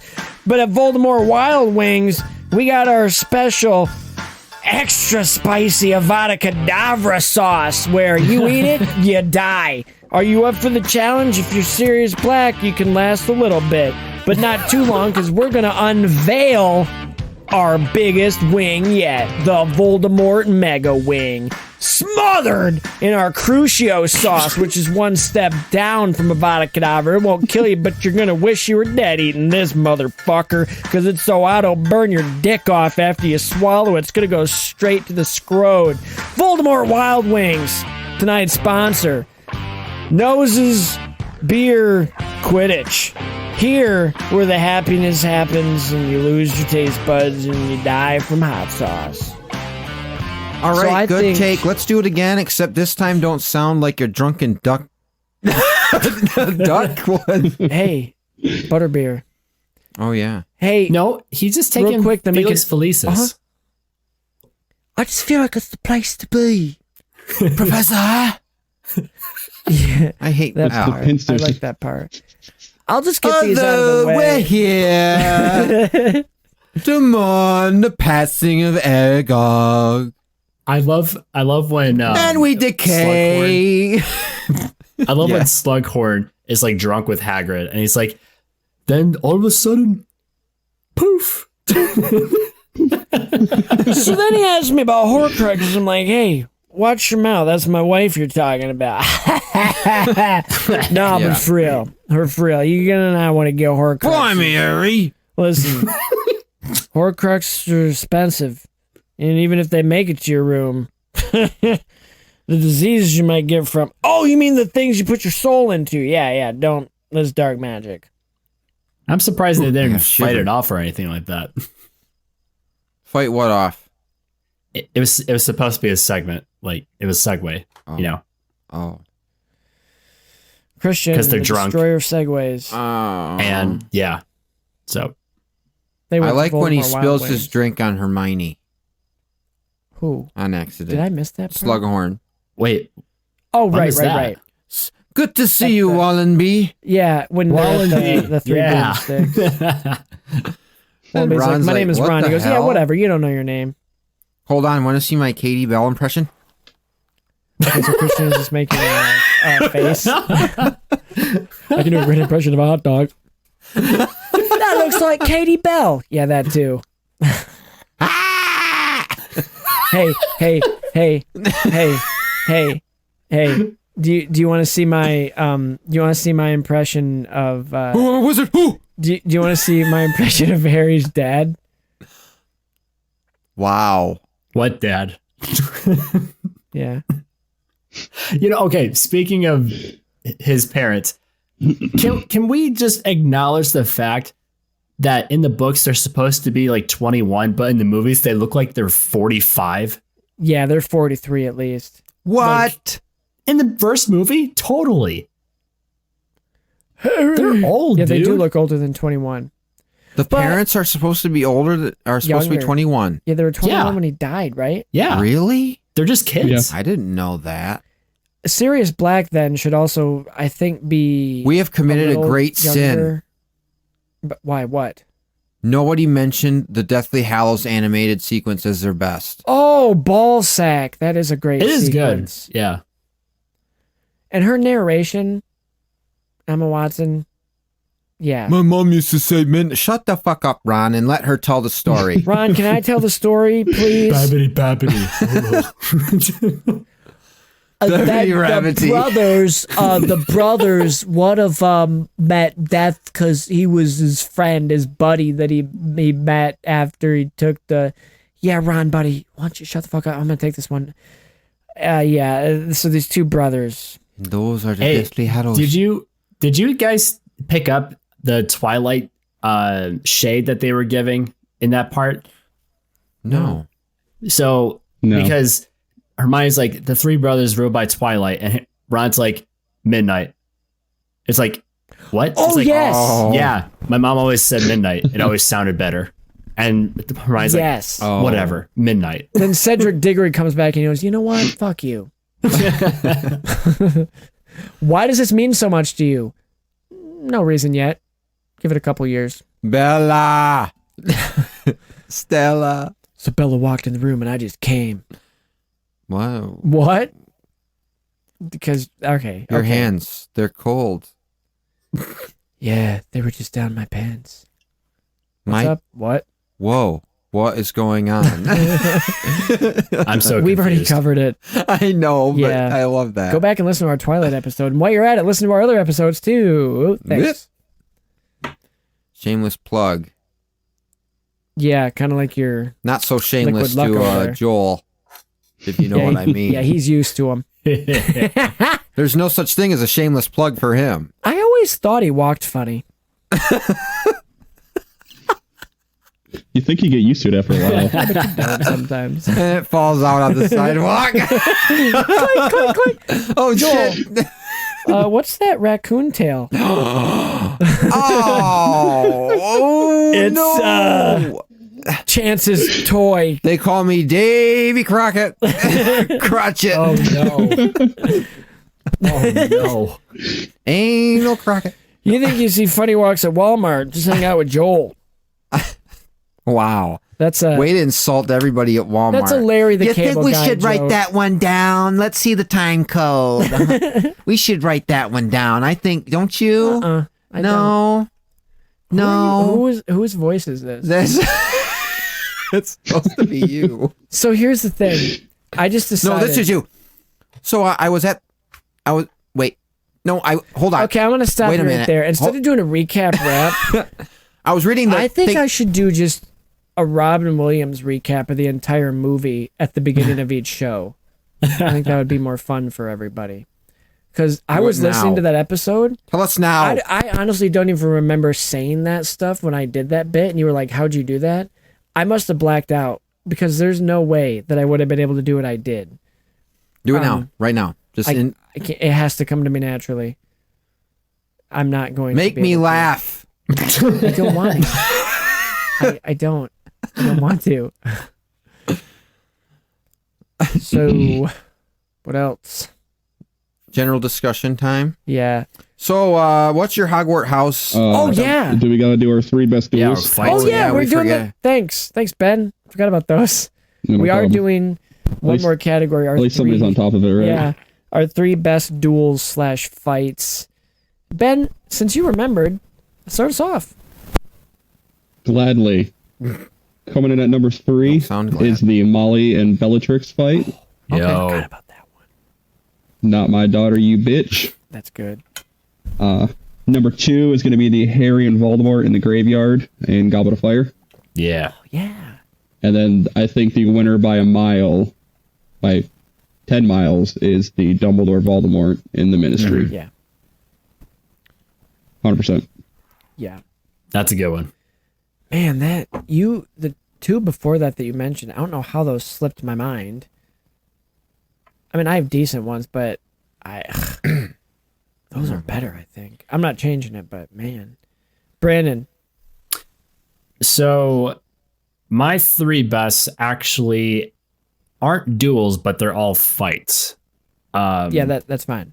So, number 3, we have Harry and Dumbledore versus the Inferi at the lake in the cave. I thought that whole sequence was awesome. I love just everything about it. Like, it's intense. It's full of anxiety, and it's it's really captivating, and I love watching it. I think it's very exciting to see. Number 2, Escape from the Ministry of Magic from Deathly Hallows Part 1. That was very well edited and put together. I love just like after they've got the locket from Umbridge, then you just see a bunch of Dementors go towards them. Harry, blasting the Dementors away, and then you have Yaxley going after them, just like that slow motion chase going through the fire pit and then just getting out of there. Like, that's just so intense. I love it. And like there's this Polyjuice potions like fading away, and so there's lots of just like, okay, we need to get out of here kind of moments, and it just flowed really well. I really liked it a lot. And my number 1, also from Deathly Hallows Part 1, Battle of the Seven Potters. I love that broom sequence in the sky. That was so awesome. And then my favorite part though is when he was with Hagrid and he goes down to street level. I love that. It looks like if that was a roller coaster, sign me up. I would love to ride that. That would be tight. Yeah. And just like the buildup, you see like, you see all the clouds. It looks like a thunderstorm's going on. But then when you go in the clouds itself, it's just all the Death Eaters and all the witches and wizards just fighting off. It's just so awesome. I loved it. Yeah. Wow. No, Wow. you're right. You're right. What did That he is just good. say? He loved it. Yeah. Loved what? Going to ground level, man. On what? The Seven elevator, Potters. bro.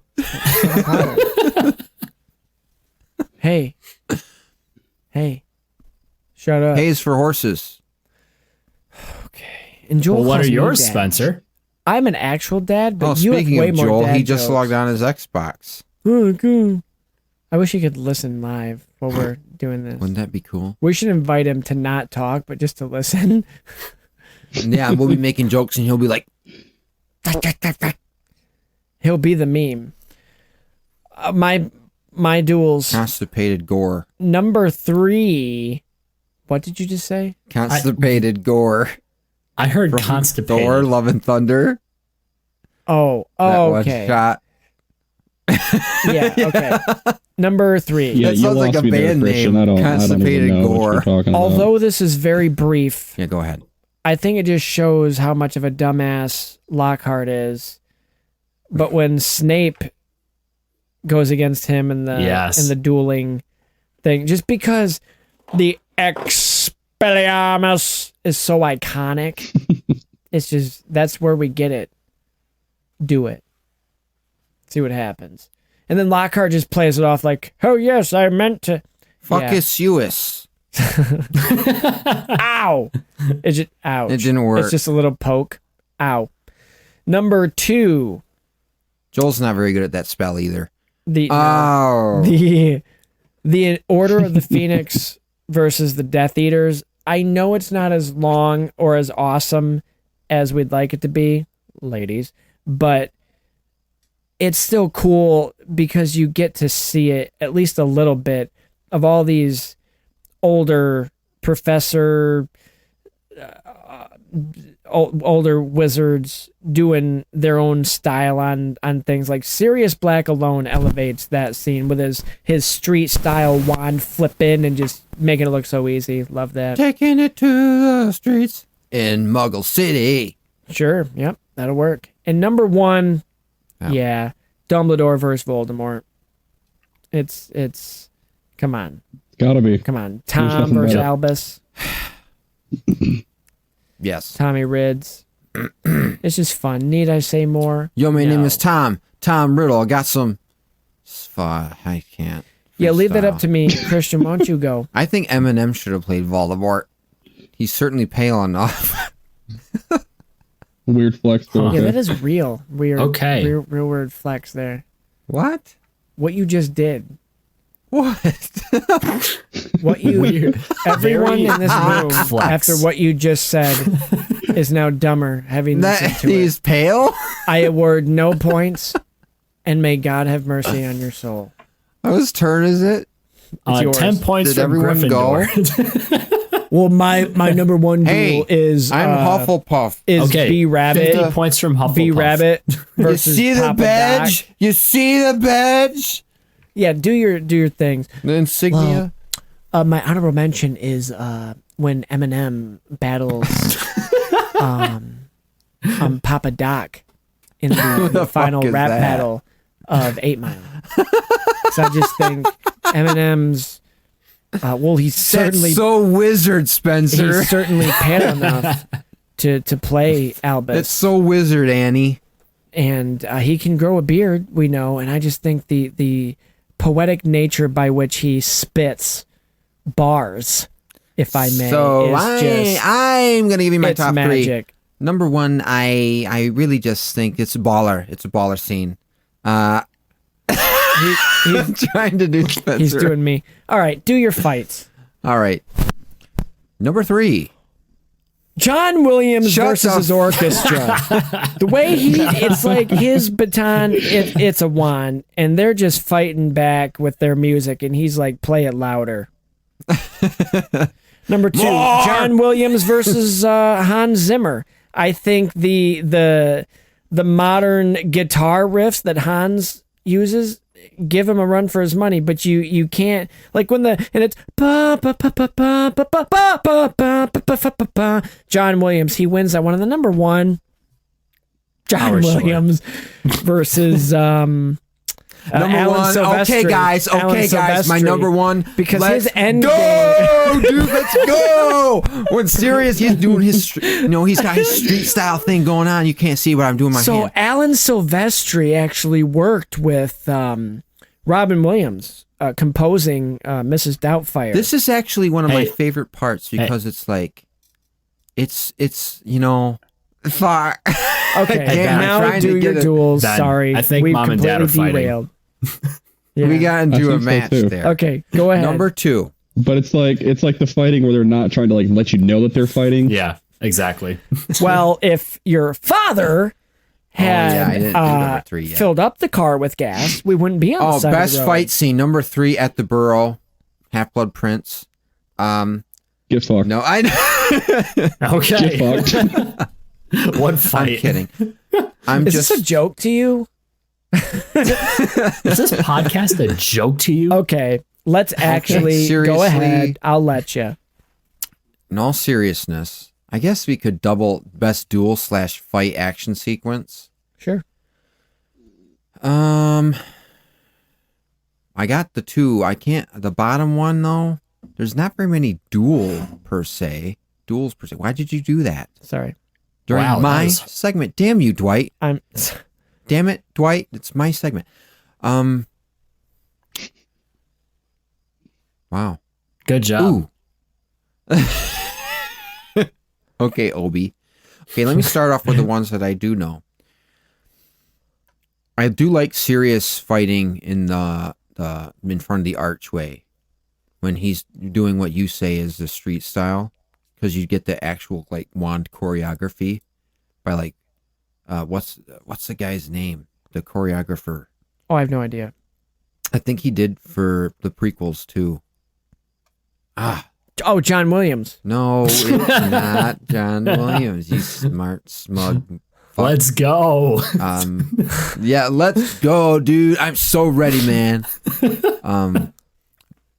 Yeah, that one I do like in the Ministry there. I also, the one I really want to point out that it comes right to my mind is between Harry and Voldemort in Deathly Hallows Part 2.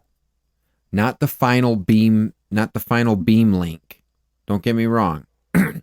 But the specific moment where Harry comes back, he's not dead. He rolls out of Hagrid's arm. He's like, "Blimey, Harry, you're alive!"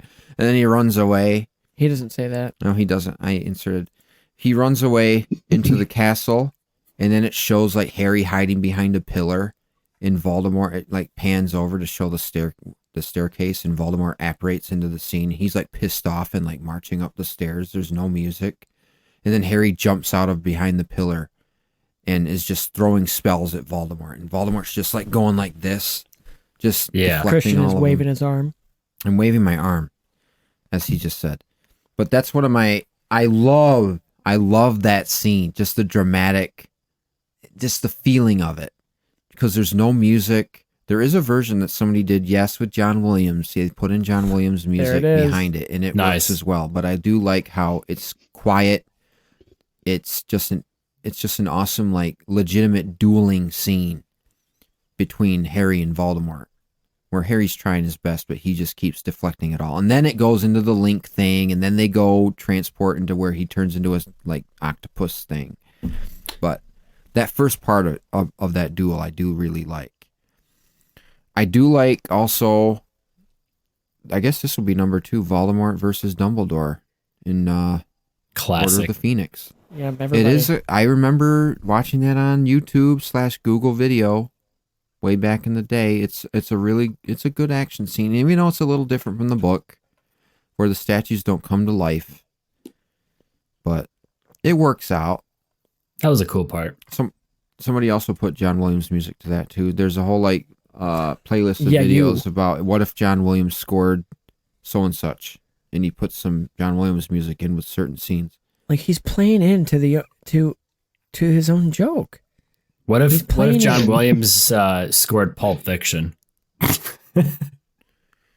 Hey guys, what if you cannot John say Williams, that because Christian he's going to go off on a tangent. What about if John Williams showed up at Star Wars Celebration on stage to conduct the new Obi-Wan theme, and I wasn't in attendance because we didn't get into the panel hall? That actually happened. Oh shoot! Do you want to hear my end of the franchise awards?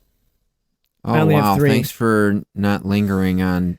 We can talk about that in the 100th episode. I know. I was just being funny. No, I've found myself getting bored listening to myself do these end of the year awards, so I only did 3. And for season 3, I might only just do 3. So I'm going to start off real quick here. The least valuable player of the year. Controversial, but it has to be said. And it's not her fault, because she was way better in the books. And it's not the actress's fault either. But Ginny Weasley, as a character, just didn't... Come on. She was just there for Harry to Expelliarmus's pants. Supporter of Harry to Mary. And she's more than that. Like, she's more than that. And they just did not... Is that what they call it these days, Brandon? They didn't do it justice. Yeah. I'm just tying your shoe. Bloody old shoe tire. They're doing the old... shoe tie. Hey, make sure you double knot it. Some of the stuff we say on this show is so incredibly misogynistic. Yeah, but we're doing it in, like, for the character. Like, that's how she was written. All right, the supporter of the year, the 6th man of the year. Without him, Voldemort wouldn't have died. Neville Longbottom, and he got hot. Am I right? Would you like some gillyweed, Harry? I've got some gillyweed. Okay, can I steak? Hey. Wow. Who gives a fuck if Harry died? People die every day. His parents died before him, it's no big deal. Sirius Black died, Lupin died, Tonks died. I'm probably going to. Ron's there, he's close. Everybody dies. Anyway. Good impression. Neville the Philosopher. And the Cedric Diggory Memorial MVP Award. This is a no-brainer. Without her, Harry Potter... It actually should have been retitled to be this person. But Hermione Granger, she's the best witch in this universe. The best her age. And she'll eventually become the best witch of all time. She's the only reason Harry and Ron and anybody is still alive. She's the MVP. She's the MVP, and that's why she's the most valuable. And that bag? Baller, bro. Let's go. I knew it. Let's go. So, guys, I only did 3 tonight. I found myself being bored, and it's a little boring. Yeah. And you guys don't want to sit and listen to me talk about sports-related stuff. Again, for He's Joel, watching Green Bay. Sports... Let's go! Actually, it's the NBA Finals right now, and the Warriors are winning. Let's put the sports ball away and get the fuck on with it. Yeah, well, okay, Dad, with your sports ball. Joel, do you like sports? I don't even know what sports are. I was Danny Zuko. The only balls in I Greece. play with are right. I was Danny Zuko. What does that have to do with sports? I don't fucking. Man, I like to play ping pong. we are not with my own. We are not. You know nice those to him. desk things with the balls that go back and forth and they knock each other? I use my own balls with the paddles. We're not. Oh, you know, like if you guys paddle ball or if you guys do another roast, it should be Joel roasting you. We are not. I feel nice like he's to him. earned it. what is that called? The ball when you're like tick, tick, tick, tick, tick, tick, tick. Paddle ball? Paddle ball. Yeah, he likes to play paddle ball. Ow! Ow! Ow! Ow! Ow! Ow! Ow! Ow! Ow! Ow! We got to save some of this material for the 100th episode. But when he's not here, that's when it's the most fun. Because he can't say anything. He can't defend himself. Defend himself. He can't. He can't do it. He just has to listen to us talking about him. And he's just sitting there stewing about it. And he can't do shit. Joel, we love you. Thank you This for that is intro. the equivalent of Yeah. this is the equivalent of winning an argument over a conversation that already happened while you're taking a shower. This is like arguing with a Trump supporter. You already won just from talking. The thing that's hilarious is that maybe I would estimate about 35 to 40% of our episodes are just Joel. It's, Take Well, a thanks. shot. I'm really fucking honored. Take a shot each time one of the guys says the name Joel. Good luck. I'm honored that my testicles I were the don't main have that topic. much liquor. I'm sorry.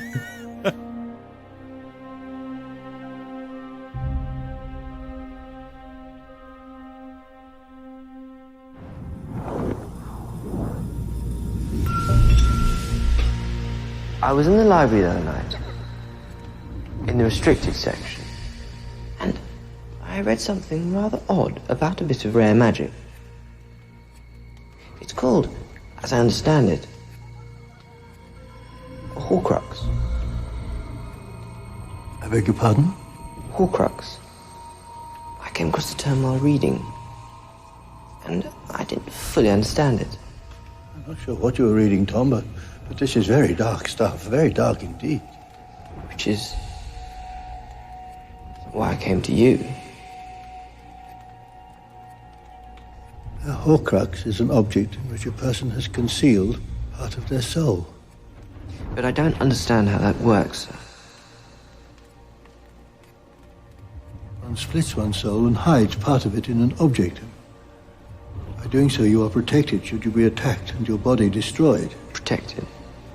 That part of your soul that is hidden lives on. In other words, you cannot die.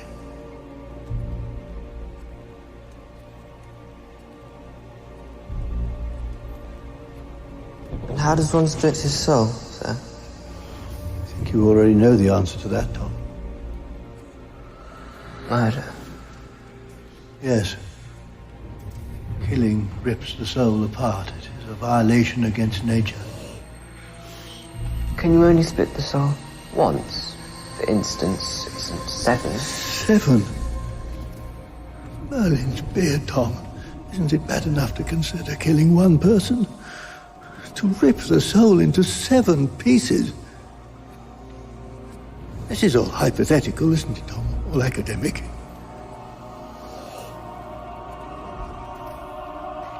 Of course, sir. It'll be our little secret.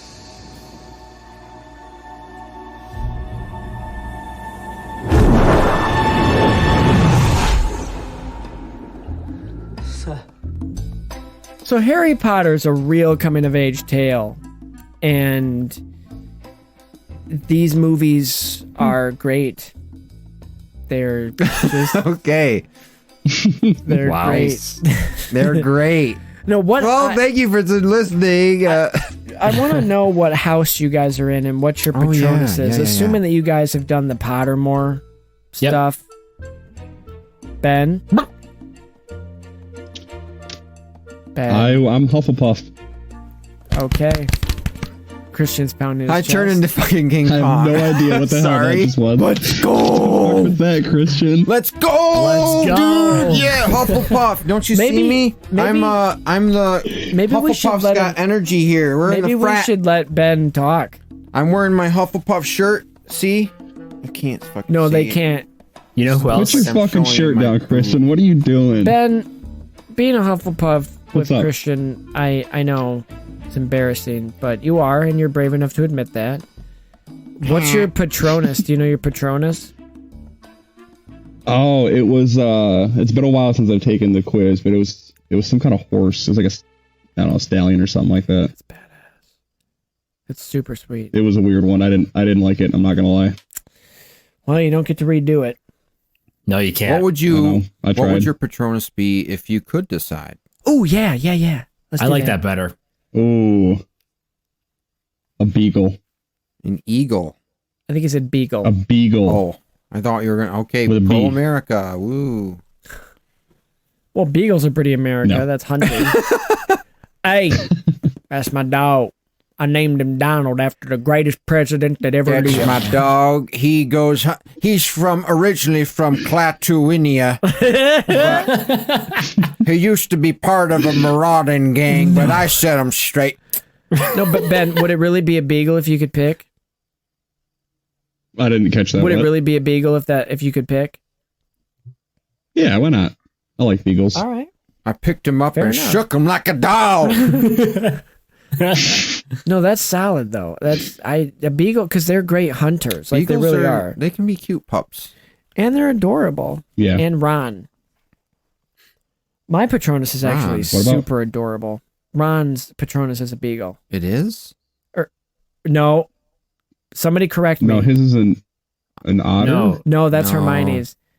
That's His Hermione. is a dog. It's a. It's not a beagle. It's a name. It's a It's a terrier or name. something Spaniel. like that, isn't it? Like it's a human named dog. Like what's that breed Saint- called? Well- Bernard? No. Ron's Patronus. We can just look it up. We Yeah, look have- it up real quick. Look it up. Look it up. It's a Jack Jack Russell Russell Terrier. Yep, Jack That's what it Russell is. Terrier. Jack Yeah. Russell Terrier. Okay. That's Okay. cool. That's cool. What a strange name for an animal. Yeah, named after the famous Jack. Named after the Russell. famous liquor. What? I have no idea, What? dude. I don't know. Jack Daniels, you mean? Yeah. As a Jack Jack Daniels Russell. Terrier. I like to drink a glass of Jack Russell. Yeah. Jack Russell whiskey for the dog and you. Brandon, the hair what's that your bit- house and Oh, what? The hair of the bit that the dog bit me, or whatever that phrase is called. I can't talk. Yeah, I've never heard it. What house are you in? Come again? The hair of the no dog thanks, that I bit me. just Yep. That's what. What's your house? Oh, me? Yeah. Oh, I am Ravenclaw, and That makes sense to me. yeah, it makes sense. I've taken the test on so many ways, and I'm still Ravenclaw. My Patronus, I don't remember what it was offhand, but can say what I want it to be? Yes. Because I can't remember it. I like to have an owl, more specifically a barn owl. How original. Hey, No, I'm just kidding. leave them alone. Barn owls are the best. I'm owls. saying owl fine. because Harry Tawny Potter and owl. owls. There No, you no, go. no, no, no, no, no. No, Okay. barn owl. You can do whatever you want. I was just kidding. Screech owl. He wasn't. There you go. Sorry, I'm being an asshole. We only roast people Watch, on this he's gonna show be when like, they're yeah, not here. mine would have been like a beetle. Mine, an owl. What the fuck, Christian? Mine, Joel, mine's a bantha. Banthas don't exist. They do in my mind. No, his is Like a snake. bantha. You mean they don't exist like your girlfriend? That's what he would say, not me. That's No, not coming from Brandon. me. Brandon. Like a bantha. Christian's just hopping up and down I his chair. don't the get it. listeners. What is this? Don't This you watch joke Book is of just for the- Boba? Oh He's my teaching him gosh. how to ride the Yeah, speeder yeah. like Okay. a bantha. All right. Okay. Okay. Christian, I don't know what since you're so the eager, listeners have no idea why what's don't going on. we all know you're a Hufflepuff. You mention it every episode. Okay, how about you let me take mine and talk about mine, okay? Sure, go ahead. So where me and Ben are in the Hufflepuff house, and Hufflepuffs are supposed to be humble, which I'm not being very humble in that sense. What would John Williams think? Loyalty, isn't it? I know. Loyalty, dedication, and marijuana and patience is what Hufflepuff House stands for. What does Ravenclaw stand for, Brandon? Wisdom. What are their three? Wisdom, perception, maybe? Perseverance, I think, maybe? I don't know. Yeah, perseverance. Each house has like 3 words that distinguishes them. But anyway, I am a Hufflepuff. I am an Italian man. No, I am a Hufflepuff, and I got that distinction from Pottermore. Back when it was the original Pottermore, when it was actually really, really cool. When you could like go through each of the books, and they had like interactive screens and stuff. But lately, I look back at what it means to be a Hufflepuff, and I tried, and it's like, well, I can see myself. I'm not acting very Hufflepuffy, so it's kind of become sort of almost a guiding, trying to make it a guiding thing. It's like, oh, try and be more like a Hufflepuff in that sense. But yeah, I'm happy to be a Hufflepuff. I like the colors. I'm trying to be a better example of what a Hufflepuff is. But anyway, my Patronus is a nebbish cat. A nebbish cat. That's a real cat? Yes, it's called a nebbish cat. Sidebar real quick. Yeah. Ravenclaw's values: intelligence, learning, wisdom, and wit. Okay. Carry on with your cat. That is Brandon. Let's go, Brandon. Hey, what? No. Now everybody's going to think, damn it, Dwight. Wow. Very cool, Christian. It's funny hey, because that's I my said it word, ironically. Brandon. Wow. Yeah, that's right. Wow. I'm joking. It's all joke. I know. Well, the nebbish cat's out of the bag. But if I were to Christian have is, if I could pick my own Patronus, I would make it a cardinal. I like that. I would make Cardinals it a are cardinal dope. because that is my mom's favorite bird. And they're awesome. And they're And that's beautiful cool. animals. Yeah, they are. There's a lot of power behind them. Would it be because you can't pick because all Patronuses are blue, but you can tell a cardinal. Mm-hmm. You can tell. Yeah, you could. No, I like that. Yeah, Brandon. It's cool.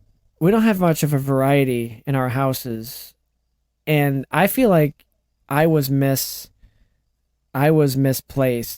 because I am also a Ravenclaw, and I took several things, and like no matter how I swung it.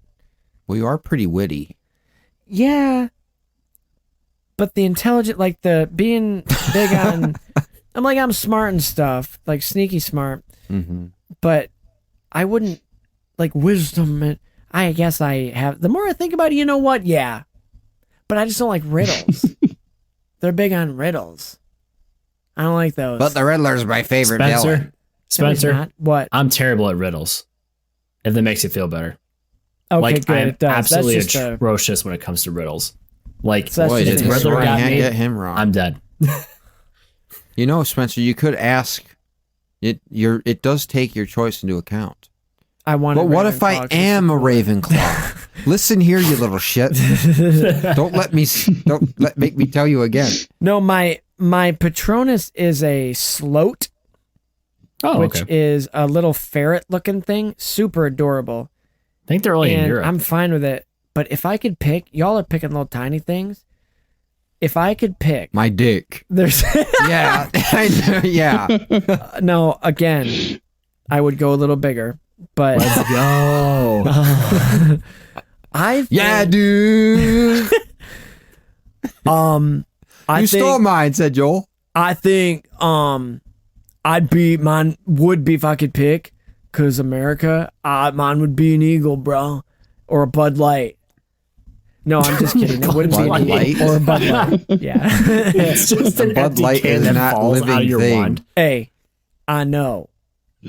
Okay. If I could pick, it would be between two things. Either a mosquito, because those things they do a lot of damage. One mosquito can kill. If we're talking about a swarm. Oh, I'm sorry. Was this mine? Oh yeah, I'm sorry. Okay. I was just paying you back for when you tried to hijack mine. So. Okay, fuck off. But my other one, I think, if I had to pick, dude, great white shark, bro. That'd be my Patronus. That just made me think of Victor Crumb. That'd be who? Victor Crumb. Oh yeah, because he turns into one. Shark head. Ouch. Dude, it sounds Karma. like something that you'd hear in The Office. Dwight Schrute. That's right, Brandon. If I could morph, I would be several animals. I would have the head of a shark, so I could bite half your body. I would have the legs of a horse, so I could run fast on land. I would have the wings of a griffin. Learn your rules. You better learn your rules. So if this is just you'll be eaten in your sleep. What, Brandon? So this is just a chimera then. What? Chimera. A chimera is a mixture of human with It's animal. a mythological creature that like is a mixture of like different animal parts and stuff. Yeah. So what would you guys put Horcruxes in? Wow, you just totally blew him off. Not in that way, but in terms of what he was saying. Wow. He said his piece. I said yes. Well, it has to be something that's related. Do you know what a chimera is? To you. Yeah.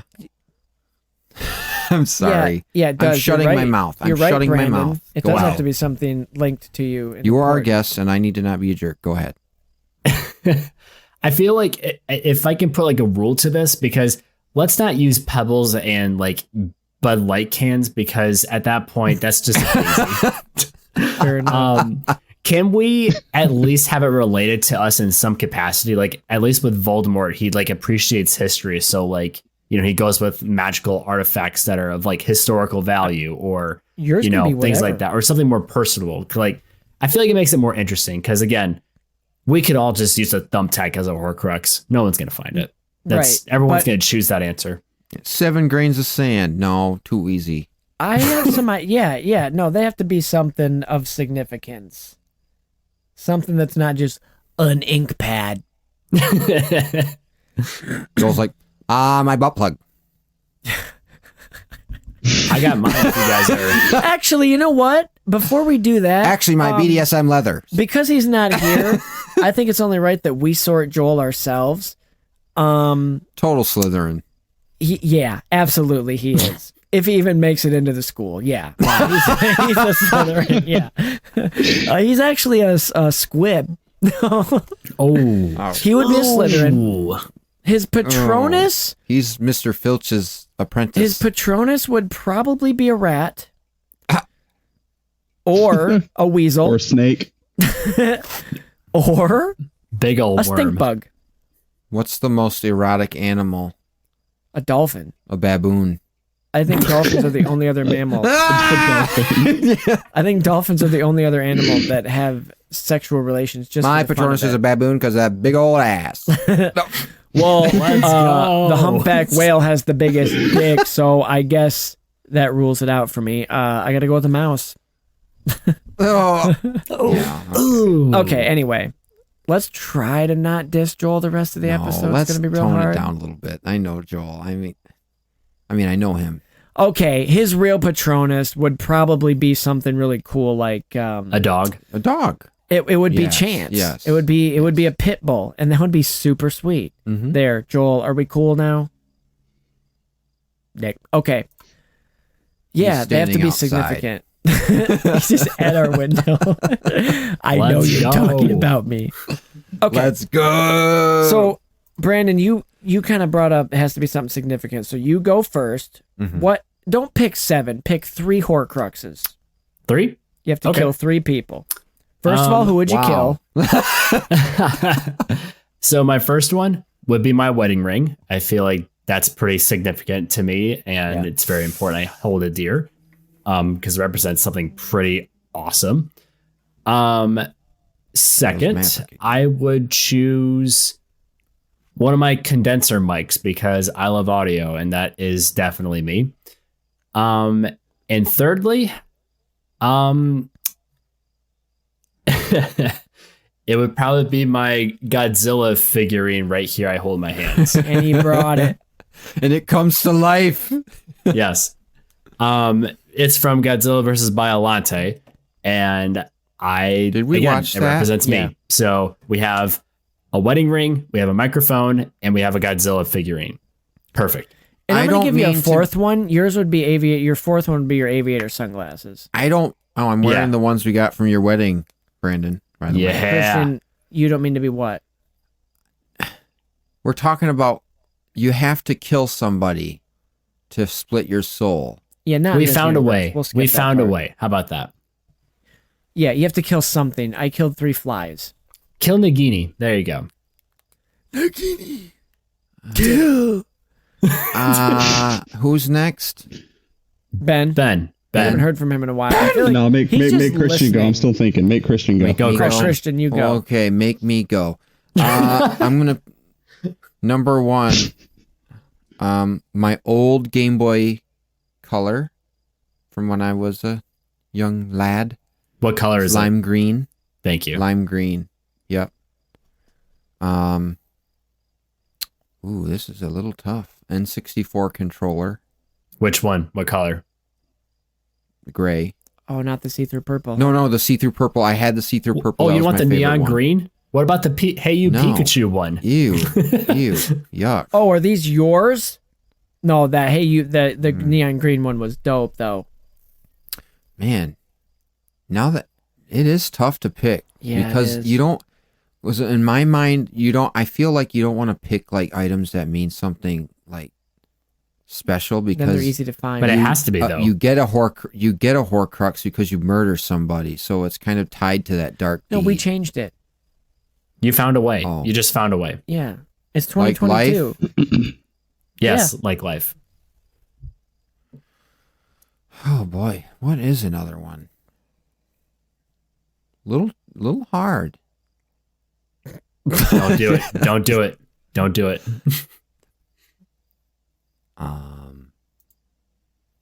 Oh my lightsaber hilt. Oh, good one. My lightsaber hilt. Is that the Ray one that you got from Yeah. LA? Let me correct you there. It's not Rey's lightsaber. It's the Skywalker lightsaber. Okay. But that's not what the box But said yes, when you got it though. semantically, yes, it says Rey's lightsaber. You're correct. Okay. Yes, that one. Was that from our trip? I can't remember that. That was, yeah. I had to ship it back home from That's the right, you Disney couldn't- store. Take it on the plane. I did visit downtown Disney a couple times. A few times. Yeah. I was like, oh, I wish it's Brandon. He needs to be here. So we have a Game Boy Color, an N64 controller, and a lightsaber hilt, right? Yes. Classic. I changed my mind. Oh. I guess we're picking 4. My original Harry Potter and the Sorcerer's Stone CD album. Good one, dude. Do I have to pick Still, a fourth I don't feel now? right doing that, but no, We you already don't. did. It was your sunglasses. Oh, thank you, Spencer. Unless you had a different significant thing you want to add real quick. It is Feel me. free. No, that is, you're right. That is me. Okay, cool. Ben, do you have 4? I have 3. Okay, 3. That was the original. So go for All it. right.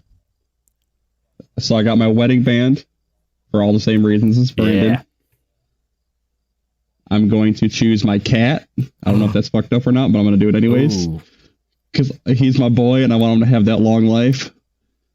And I'm going to choose my my golf club driver. Oh, All right. nice. Nice. Rock You on. golf? I love to golf. We What? got to go golfing, Ben. No, he just collects clubs. No, yeah, dude, I just got a club collection. You should see my wall. Where you got lightsabers, I got golf clubs. Oh, wow. I got to see that.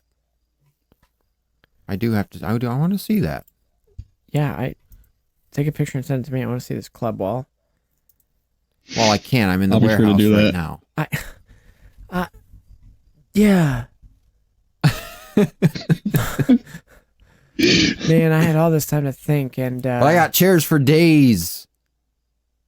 Yeah. I do. I got a lot of chairs back here. Got some chairs, dog. Let's go. Man. Guys, I think it would have to be my first one that I could, the thing that I keep going back to is the first, well, no, I own, it's not the store. I never owned it, but I own it now. Okay, Holes, the book. The book Holes, my favorite book of all time. Love that book. I'm reading it to my kid now. It's one of my favorite movies too. We reference it all the time. So it'd be just like Tom Riddle's diary. I pick a book. It'd be Holes. My second would be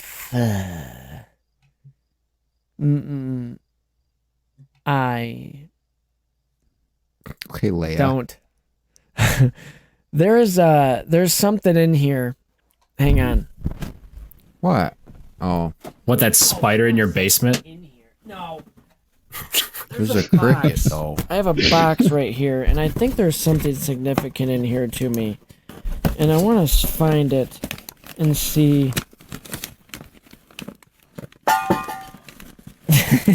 Thanks.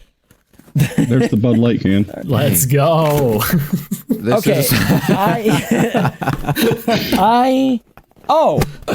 I have a, hang on. Let's be Spencer at a movie premiere. I got it. I told you. I was right. I think it would be Mr. Fantastic. I had this little 2-carat gold cross necklace. I'd put it in just the cross part. I've had it since I was in like 5th grade. And it, you know, what? My ear itched. Oh, okay. And it, I didn't get it in a significant way, but I've had it and I wore it on and off throughout my life. And then it broke when I was in college and I never got around to like taking it somewhere to get fixed, but I still have it. So that little cross necklace. Yeah, the cross. I have both pieces. I don't want to pick apart your Horcrux choice here, but I feel like murdering somebody or ripping out a chunk of your soul and putting it in a cross is like borderline blasphemy. Well, no, we're not. Hey, again, we found a way. We found a way. You know how you can get a memory? I was about to say the same thing, Ben. You know how you can get a memory out of your head with a wand? We can just take a piece of our soul. That's what I almost said about you and your wedding ring, Brandon. Yeah, you two picked your wedding ring. I'm not picking my ring because you two both did. I know what and ring my wedding Joel's ring picking. is currently broken already, so I wouldn't want to do that. Fun fact about my wedding ring: about 2 months after our wedding, I got into a snowball fight with my friends, and I lost it. Blew off my finger. It's gone. Well, that's a good one then, because nobody's going to be able to find it. I had to go get a new one. And you still have the finger? I do. Yeah. So then my third one. Yeah, I do. My third one would be my grandparents' 1967 green Chevy Impala.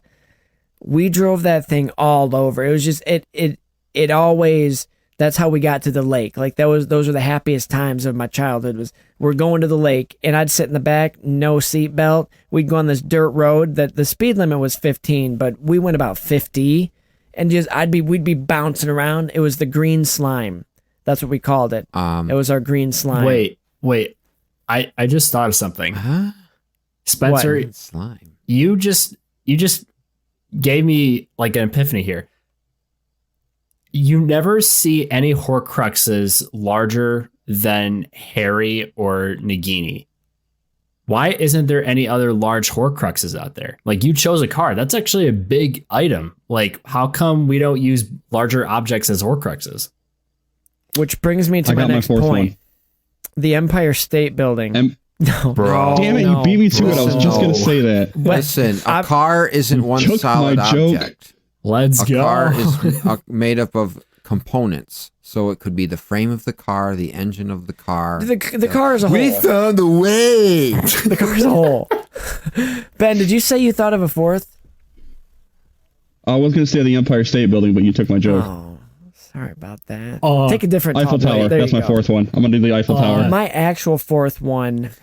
Joel's crotch. No. And then we're like, Joel, it has to be done. Joel, we have to kill Voldemort. No way, dude. Let's not go, man. Actually, my Earth is my Horcrux because I love it. Wow. Well, my real fourth one would be the moon. No, my fourth one. 69 out of the moon.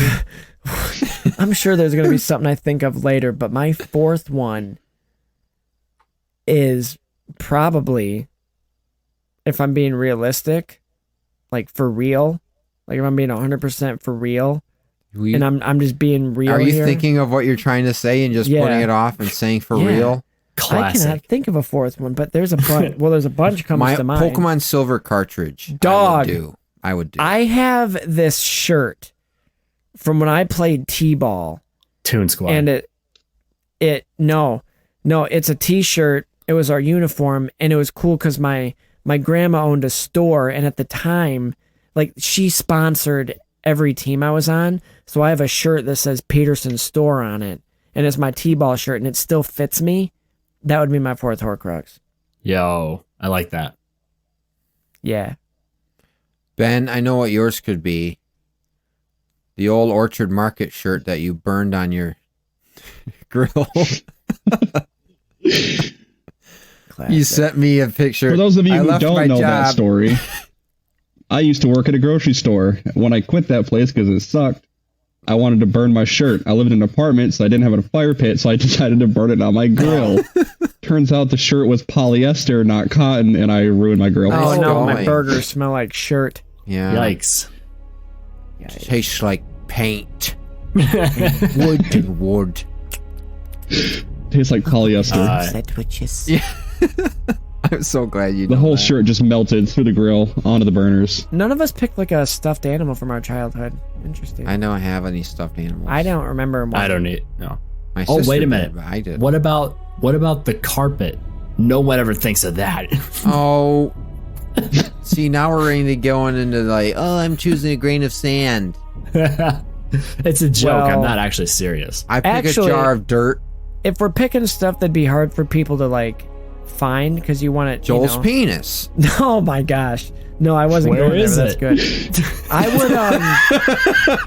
I would pick my dad because I never knew him. How is somebody else gonna? Ooh. It's like the electric eel in Super Mario 64, Brandon. That's it only pretty comes horrifying. out when it's ready. Okay. Very Okay, that was lame. No, that was good. Also, my favorite pen at work. If we were picking random items, how about this little thing? How about I'm no? sorry, just the way you said that. How about this little thing? Hey, I thought we were done talking about Joel's penis. Okay, we are. I keep doing it. Oh. At that point, why don't I just clip a toenail and just call it quits?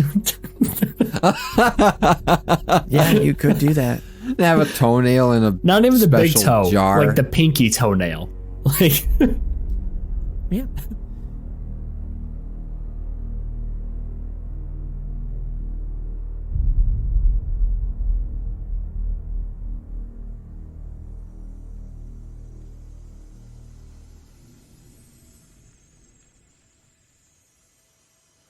Voldemort has the Elder Wand. True. And the snake's still alive. Yes. And I've nothing to kill it with. Help will always be given at Hogwarts, Harry, to those who ask for it. I've always prized myself on my ability to turn a phrase. Words are, in my not-so-humble opinion, our most inexhaustible source of magic, capable of both inflicting injury and remedying it. But I would, in this case, amend my original statement to this. Help will always be given at Hogwarts to those who deserve it.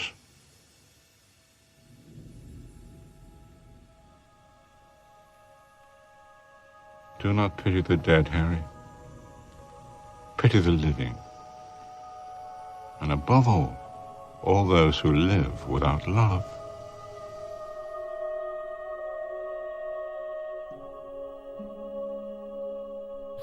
Well, guys, this has been fun. I'm not booting you off, but we're about to do our Finn score, and I don't know if you want to stick around for that. And it's almost midnight. Yeah. But I want to get excuse me, Mom always said Twilight. Okay, sorry. I want your guys' like final thoughts on Harry Potter.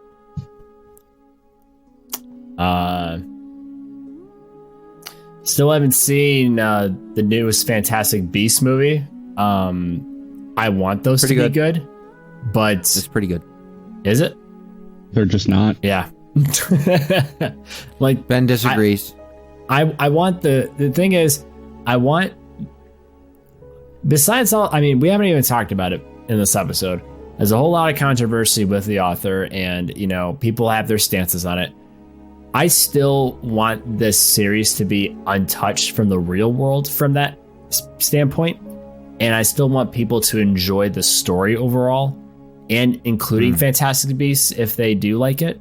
And I want to make sure that people know that the story has good themes, it has good writing for the age crowd it is, but you can also still enjoy it as an adult too. There's some really cool things with it, and it's a great way to share a great story with kids.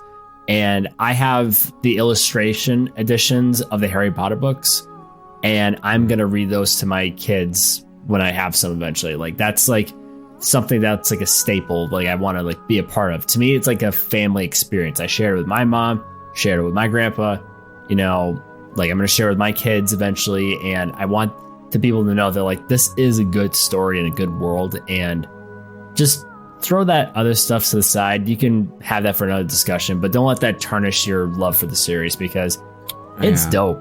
It's fire. It slaps. Let's It is go. good. Let's go. But to add on to what you were saying, How'd you do that? LeBron James in Space Jam just showed up. How'd you do that? I've been doing that all day. I haven't been on the screen. Just to go off what you said, Brandon, I think there's a lot of value in looking back at things that are quote unquote made for children, because a lot of that content, a lot of those stories have invaluable lessons that are invaluable, like I just said, important even in adulthood. And I don't think we should forget any of that stuff. There's very important themes in Harry Potter and stories like Star Wars, Harry Potter. I'm drawing a blank at anything else. I'm sure it'll come. Lord of the Rings, The Hobbit. The Hobbit being designed for kids, being written for kids. His kids. J.R.R. Tolkien's. But yeah, I agree with you. It's dope. Ben? Yes. What is Harry Potter? What final thoughts on Harry Potter for you? You know, it's like I said at the beginning, it was there for me when I was going through a lot of shit, and I love it. I threw myself at it, and I don't ever intend to walk away. Awesome. Attaboy. Awesome. That was kind of Halo for me. There was a year or two ago, I had a tough time period, and just looking at Halo content, like the terminals and all that, the backstory going into the lore, it was kind of a nice distraction. But yeah, I love just spending time in the wizarding world like you guys. It's a comforting place, I think. Mm-hmm. It's nostalgic, it's comforting, which is why are we all excited for Hogwarts Legacy? No, I'm not actually. I'm a huge Harry Potter fan, but I'm not excited for the game. Here we go. To me, I need more. Like I need more information on it, because I really don't know anything about it, and I don't want to spend $60 on something that I don't think is just okay. Like I want a little bit more information. Have you watched that trailer? No, I haven't watched the trailer. Is it not? If it's gonna be on PC, then I'll check it out. But if not, then I'm not gonna buy a console to play it. It'll be on PC. It's on okay. PC. It'll be on the. Excuse me. Sorry, Joel. It'll be on the Switch as well.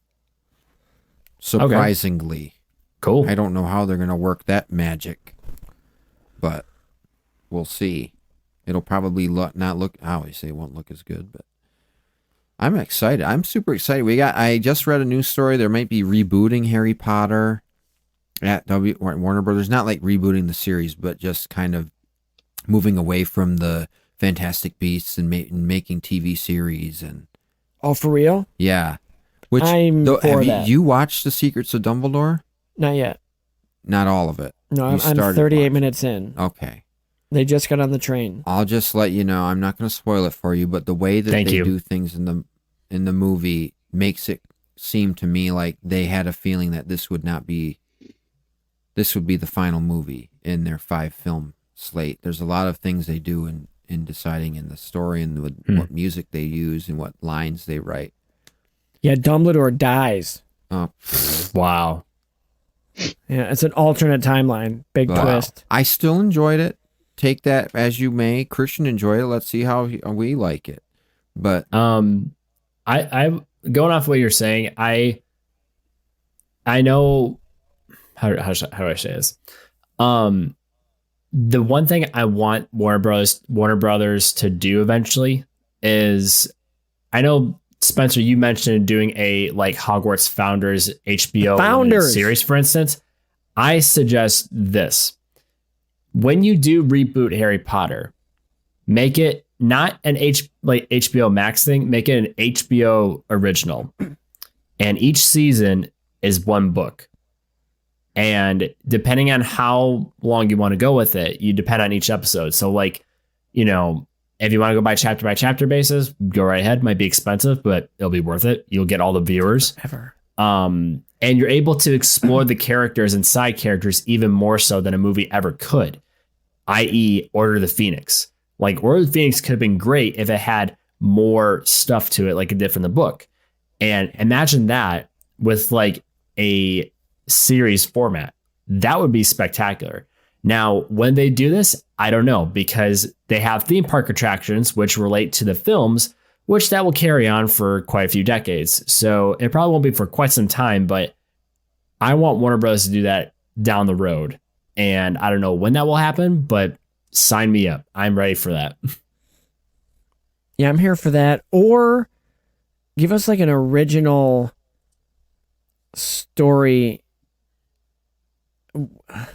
like after the fact. So I'm not even talking, because I know they have kids, but I'm saying like modern, like it's 2022. Here's the Wizarding World. We have these other schools. Yeah. Oh, I want a series at Ilvermorny is what I was just thinking about. Or so, yeah, couple days. Sure. Or also, I want to emphasize too, when you do the remake series on HBO, make it take place in the 90s, please. Just like the books. I don't know what time period the movies are supposed to be. They never clarify that. No, you're right. It does not look like 90s. If they're trying to make it look like that, it does not. Since we're doing spin-offs that nobody really wants, let's see how the Dursleys ended up. Nobody wants to see that. I wouldn't mind. One season. Give me one episode. The Dursleys. I didn't know. I didn't realize Aunt Petunia was that lady at the end of the Andor trailer. Oh yeah. Again, speaking of spin-offs, nobody asked for that. Yeah. Why are you saying that? That looks fantastic. It looks okay. Yeah. Give us the Dursleys. It doesn't have a lightsaber in it, so I don't I'll like take a Dursley spin-off if it's based on one of Dudley's kids being a witcher. Ooh. I like that. Okay, Christian, see? I take that. Ooh. And then he just hates him. No, he actually wow. And then, he actually comes around to give me minding Harry. Give me a spinoff of the first. You know what? Give me a spinoff of Gilderoy Lockhart leading up to Chamber of Secrets. Of all the wizards he obliviated and took their ideas. I want a show about that. I feel like that'd be cool. I like that. You can make it like a documentary style. Yeah. Oh, that would be sweet. That would be cool. Ending in St. Mungo's. It's like I want an office style Wizarding World comedy at the Ministry of Magic. Just mundane wizard office jobs. The office at the ministry. Yeah, they can just call it the ministry. And well, no, like, because then it's like, oh, it's a church thing. No. oh, Spencer. Why And don't then we like make one of the that? interview segments, Okay. you see Harry, Ron, and Hermione run away from the ministry as they're escaping it. And like, the hell's going on over there? It's going to be a lot of fucking paperwork.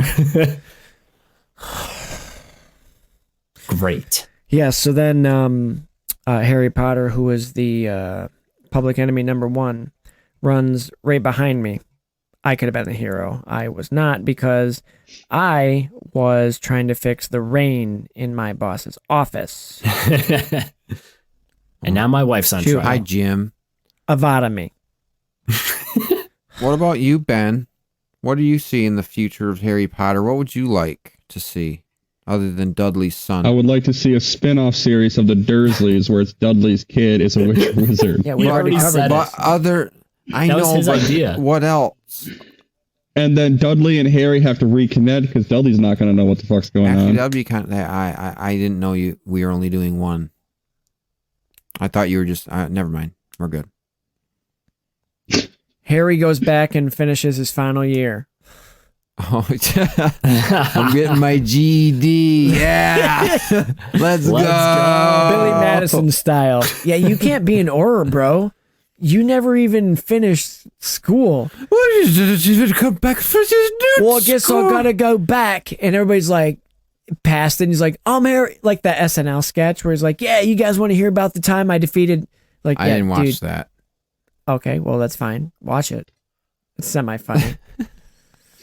Yeah, it's almost midnight Sorry, didn't at the catch time of that. recording. But I don't even feel tired. We still I got to do don't our either. fin score. I'm glad I did the recap rap at the beginning, though. Yeah. I You think it's needed a that better energy. plan to do it that way. You were smart when doing that. See, Thanks, you're I was intelligent, smart. you're witty, you're smart, you're a Ravenclaw, bitch. Thanks. Okay. All right. I want to see a Luna Lovegood spin-off. That sounds like a porn spinoff. She's Well, she's just in a field because she's lost. I'm surprised they didn't do anything Half the with. journey's finding your way back. I'm You do a surprised. killer Luna impression. I'm surprised that they didn't do anything with Luna Lovegood at the beginning of Fantastic Beasts, since like her husband is basically like Newt Scamander's grandson. Well, Well, she's not Then alive. that wouldn't make sense. No, like telling the story or something. Like I'm surprised they didn't do Oh, that, or like had like yeah. a reference to it. Who are you?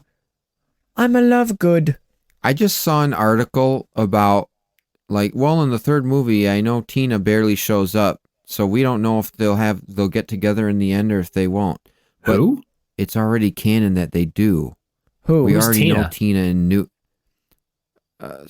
Waterston, Catherine Waterston, the actress. Who's Tina Tina? Goldstein. Yeah, what's the Newt's canon love here? interest in the Fantastic Beasts movies. He had a Oh, love yeah, that- interest.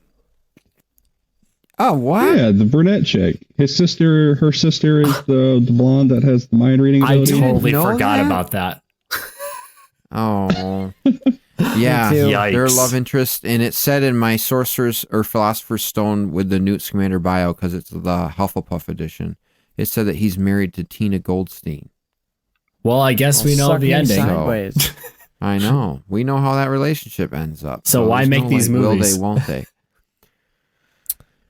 Well, Money. the thing is, they become, and I've read this that somewhere, is a solid question, They- Brandon. Solid question. they become less and less about fantastic. Well, this new one brings it back to including a fantastic beast central to the plot. But it's become more and more about Voldemort, or not Voldemort, but Grindelwald versus Dumbledore. I will Have say kind of this, taken over the plot. just kind of relating off to Fantastic Beasts. First Fantastic Beasts movie, it's on the same level of the Fantastic. Harry Potter films, where it's at least it's entertaining, it's good. But the second one, I will actually call that a bad movie. That one was actually bad. I liked it the last time I watched it. I thought it was, as a whole, I'm not a big fan of it. There's a lot of issues with it, but I still enjoyed watching it the second time I saw it. Because I was like, okay, it's not as bad as I initially thought it was, but it's not good either. Yeah, It kind of reminds me of Amber Heard because it just kind of shit the bed. You mean Amber Turd? Yeah, I do. My I eyes had are to. I'm closed. sorry. Congratulations. Congratulations, like the song from Post Malone. Sure. All right. My name is that song from Eminem. See, we can all do that for songs. I don't. All right. Okay, but before we let go of our distinguished guests, honorable. Nice. I was trying to find that GIF of him going like this. GIF. It's GIF. It's GIF. It stands for GIF. graphic something something something. Brandon, What? It's GIF. Don't Is pull it me into GIF or this. GIF? Don't pull me into this. This is your It's GIF issue. is the peanut butter. okay. Before we let go, I want to ask you guys a quick question. Did you guys see GIF. Chip and Dale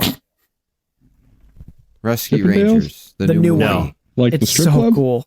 The new movie. No. It's actually very good. You did see it. Yeah, I saw it. Oh, I want to man. see Really, it. really I haven't good. seen it yet. Oh, actually, in that movie, in the background, No spoilers. there is an ad for Gucci, and the model for the Gucci suit is Dobie the house Yep. elf. Oh yeah. Wow. There's a ton of those little Easter eggs. Like if you, Mr. really weird. Doubtfire it's so good with Yes. Meryl Streep. There's one thing. I Batman enjoyed versus it. I did. E.T. Don't spoil it, but there is one character that shows up where you're just like, how did Disney get this character? It's hilarious. And it is amazing what they I think do I know with who you're this talking character. about. Don't say it out loud. I'm not going to. But man, it's so cool. He's got such a great smile. Okay, you said too much. You said too No, I much. Yeah. didn't. I'm lost. I've seen the movie and I don't know what you're talking about. Nah, so. don't worry about it.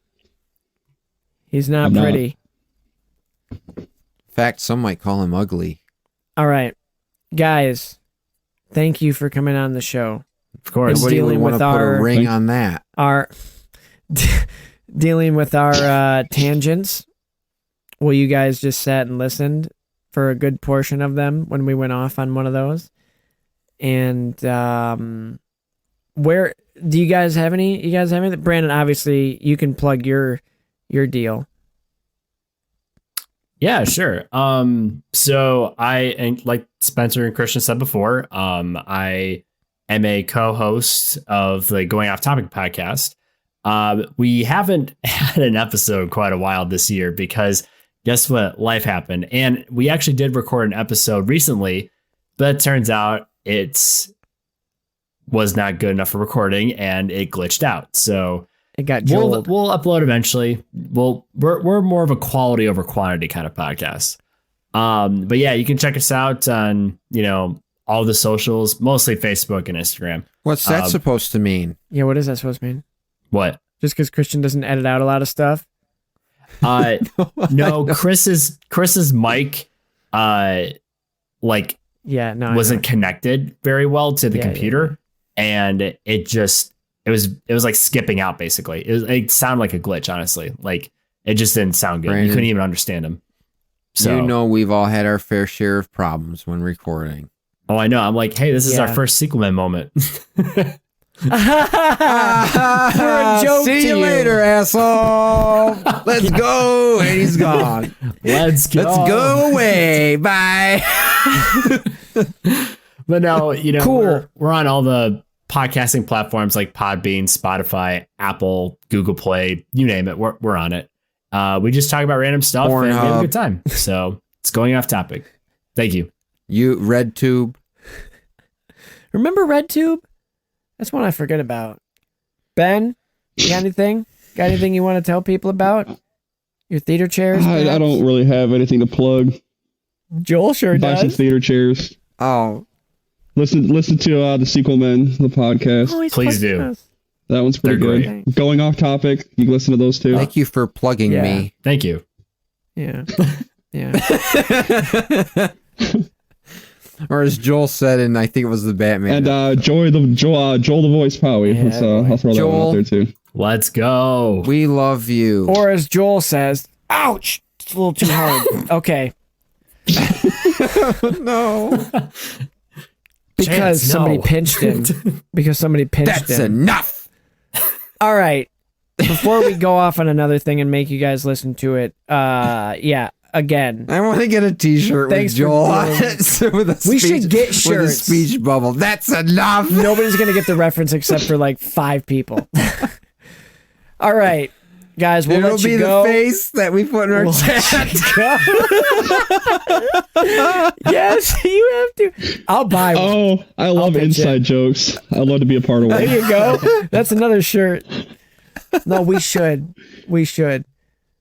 Okay. We should actually get one made where it's his face on a punching bag and us punching it. Because he is our personal punching bag. All right. You guys can go ahead and go to bed. And we'll see you again. Yeah. I'm sure there'll be another franchise that you guys will want to talk to us with. You know, we're going to be doing this until infinity, so we'll have you on at some point. And if you want to know what our next one is, if you've got the stones to come back, if you want to know what our next one is, listen to the end of the episode after you guys leave, because I'm not telling you right now. Okay. Let's not go. Right. Let's go. Okay. All right. Guys, go to bed. All right. Thanks for putting up with us. Thanks for having me on, guys. Appreciate it. Thanks, I will Ben. need somebody Thanks, to walk Brandon. me through how to save this. No problem. You got it. We'll catch you later. Thanks for being here. Thanks, Ben. Dad, what if I am put in Slytherin? Albus Severus Potter. You were named after 2 headmasters of Hogwarts. One of them was a Slytherin, and he was the bravest man I've ever known. But just say that I am. Then Slytherin House will have gained a wonderful young wizard. But listen, if it really means that much to you, you can choose Gryffindor. The Sorting Hat takes your choice into account. Really? Really? Ready? Ready. Well, that was fun. That was fun I with those like guys. basketball. Basketball's my favorite sport. Thank you for that. I like a boo and whoop. Or what? Did you just get high? I watched that today. Wow. The entire bad lip reading of High School Musical. Oh, I have Chonky. This is. Oh man, High School Musical. It's coming in like 4 summers from now. No, okay. Back to reality. Back to us. Thanks again to Brandon and Ben. The double B, the BB. Yeah, BB-8. And thank you for Joel. That's it. Well, the final important necessary score is the only thing we have left. Here we go. The Finn score. We rank them. If you made it this far, congratulations. Like the Post Malone song. And we won't linger. We said everything in detail that we needed to. Yeah. Kiss my ass. Okay. So we've broken it down into categories to decide which film franchises are the best. We have emotional impact, storytelling, characters, visual style, and music, which Christian will always give a 100 if it's a John Williams movie. Only half of these were, so might only be 95. Let's get it started with emotional impact. I will start. I'll do because of everything I've said before, the childhood stuff, the emotional impact this had on me, at least the first one, and including the books, just Harry Potter in general, but the movie specifically, I gave it an 86. Pretty high. Pretty high on the old emotional impact scale. What'd you get? I gave it a 90. Just because of the nostalgia factor and good memories from childhood and the way that Hogwarts in the story is presented, and especially in those earlier movies, it makes you just feel it's a welcoming, it's a nice warm environment to be in. Safe place, safe space, I guess you could say. Yes, exactly. But also it makes you think, oh, I went and saw these movies with my uncle, and then it's like, oh, we had good memories, good times. Emotional impact, 90. Yeah. Storytelling. Go ahead. Oh, yes, I go first. Give it a... I think the story is told very well. It's a growing, coming-of-age story. It shows, and especially it helps that you have the same actors 10 years plus doing the same performance over time. You see them grow. You see them grow into the character. You see their performances get better and better. And that also helps the story, which is about Harry fighting against Voldemort. Whatever. Very interconnected storylines. It's a prophecy story. He's a chosen one. It's a chosen one narrative. I like the story. It's told very well. It ends very epically, especially in the novel. I'm going to give it a 95. Wow. 95. Well, mine's not that high, and I think because of the fact of what was Actually, left I amend out. my statement. Okay. And it's, Tell me what you're going to say first. well, there's all the stuff that was cut out. Like, they had material. Like, they just had to... They had the material. They were books first. Which, yes, that's hard to adapt something. But it's also pretty easy. You got the story right there. You have the important details right there. And because so much was left out, it's not as high as it could have been. Still very high. I gave it an 82. Okay. And now what's your amendment? My amendment? The second. The Who's second. America. No, please don't. And I can't count past it.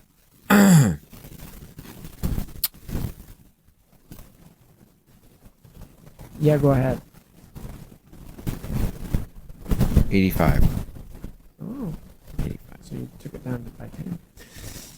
And now the characters. Obviously these characters are beloved. We love them all. We were with them for 8 films. Well, some of them.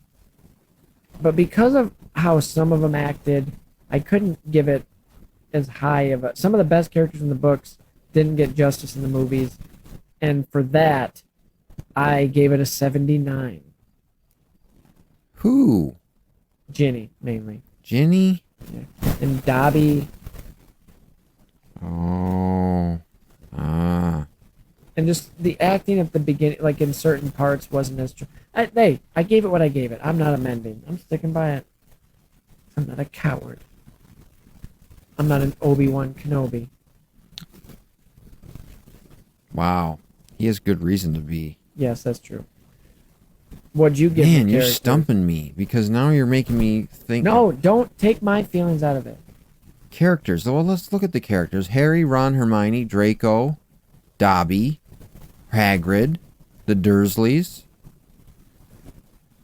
Dumbledore, McGonagall, the twins, the Weasleys, Julie Walters. Yeah, well, Snape. Oh, wow. Yeah, So I'm what's your going a number? 90. Wow. I just You're said gonna really Snape. I'm skew giving this. it a 90. Yeah, you're gonna skew this. How Yes, about I am. Visual style. 90. it progresses as it goes? Yours a 90 I'm for giving it visual a style? 90. Just, Good. again, hats off to Stuart Craig and the production designers on these films. They do amazing work. They've defined the look and feel of Hogwarts for a generation Very true. of fans. Very true. When you think Hogwarts, you think of the movies. Even when you make a video game, they're even borrowing some stuff from the movies. They're mostly doing original stuff for the new Hogwarts Legacy, but they're combining it with stuff from the movies, so it's familiar yet different. Yep. And that's the way to go. Yes, it is. My visual style, I gave because I don't have I gave it an 80 because they're all shot well, but from film to film, somewhere in the middle, it changed. it changes a little bit. I pegged it down a little bit Yeah. because of some of the effects. Some of them get better, some of it gets Exactly. worse. Like the flying in the Room of Requirement, But that overall- looks awful in Deathly Hallows Part 2. When they're flying in the Room of you're right. It Requirement kind of with the does. fire. But overall, how they're shot, they get progressively better. But overall, it's Prisoner kind of an Azkaban is a inconsistent visual feast. type thing. Yeah. Mhm. So an 80. Fair enough. Music. We can skip Christian because he's going to give it 100. But You know what what'd the you give 100 it? stands for? What? It's a line and 2 zeros. Okay. Okay.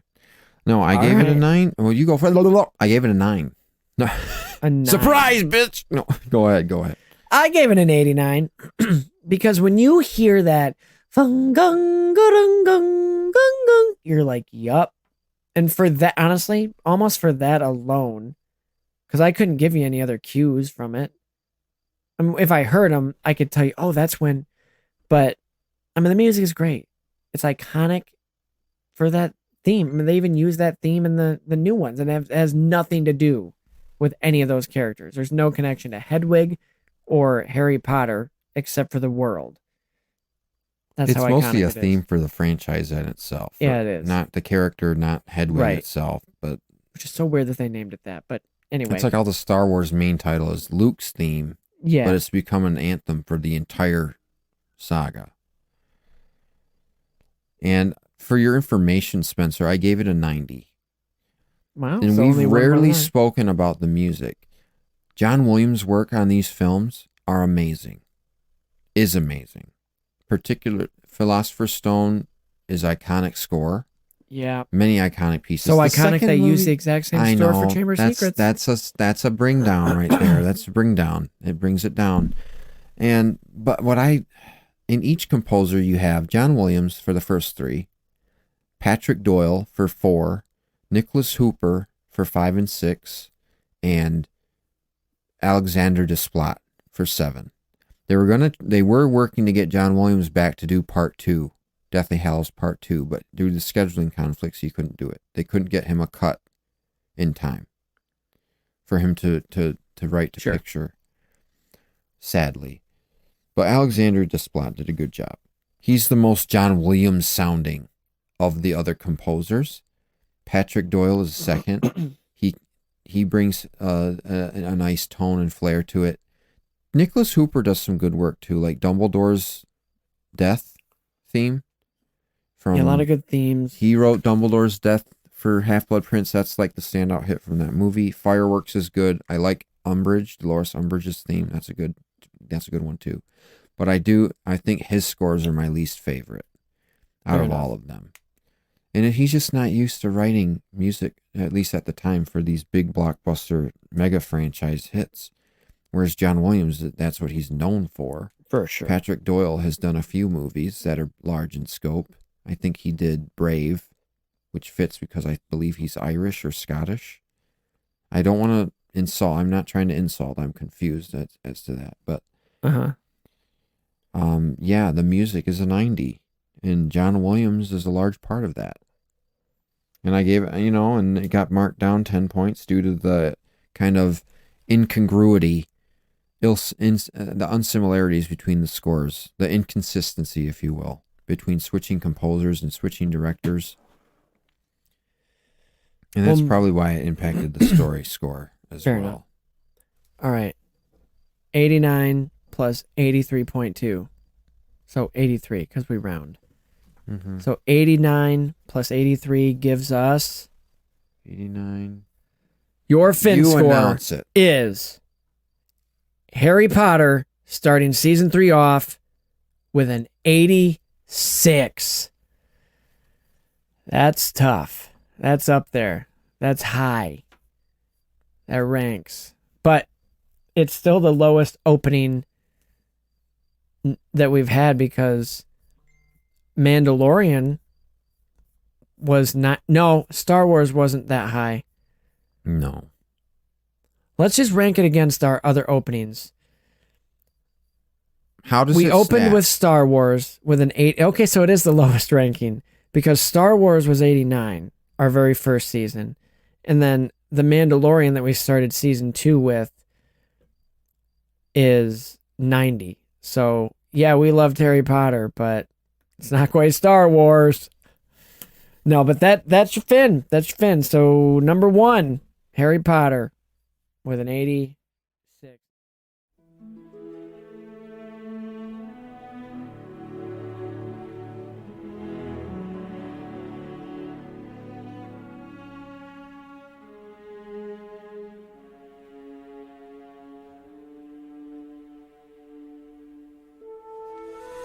This is for you.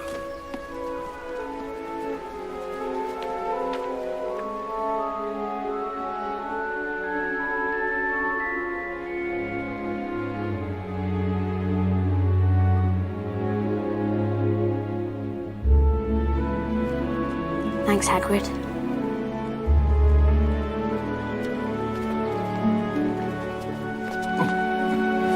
Go on, I'm with you. I'm with you now. I'm with you. Oh, listen, Harry. If that dolt of a cousin of yours, Dudley, gives you any grief, you could always, threaten him with a nice pair of ears to go with that tail of his. But, Hagrid, we're not allowed to do magic away from Hogwarts. You know that. I do. But your cousin don't, do he? Hey?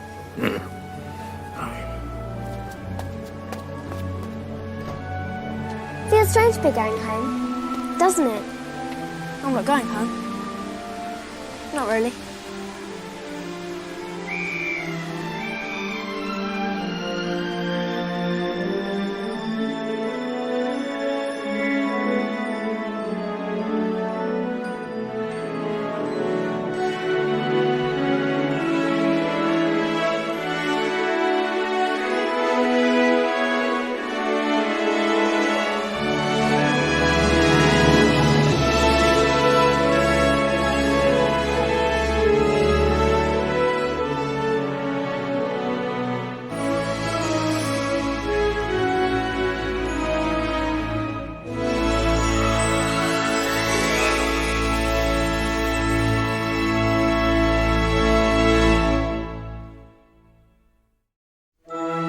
Man, this has felt like a marathon. Not one that I got sick of, but we're at the finish line, and we got some real big stuff coming up. So in order to do that, we need to take a little break in between. But not a break from content.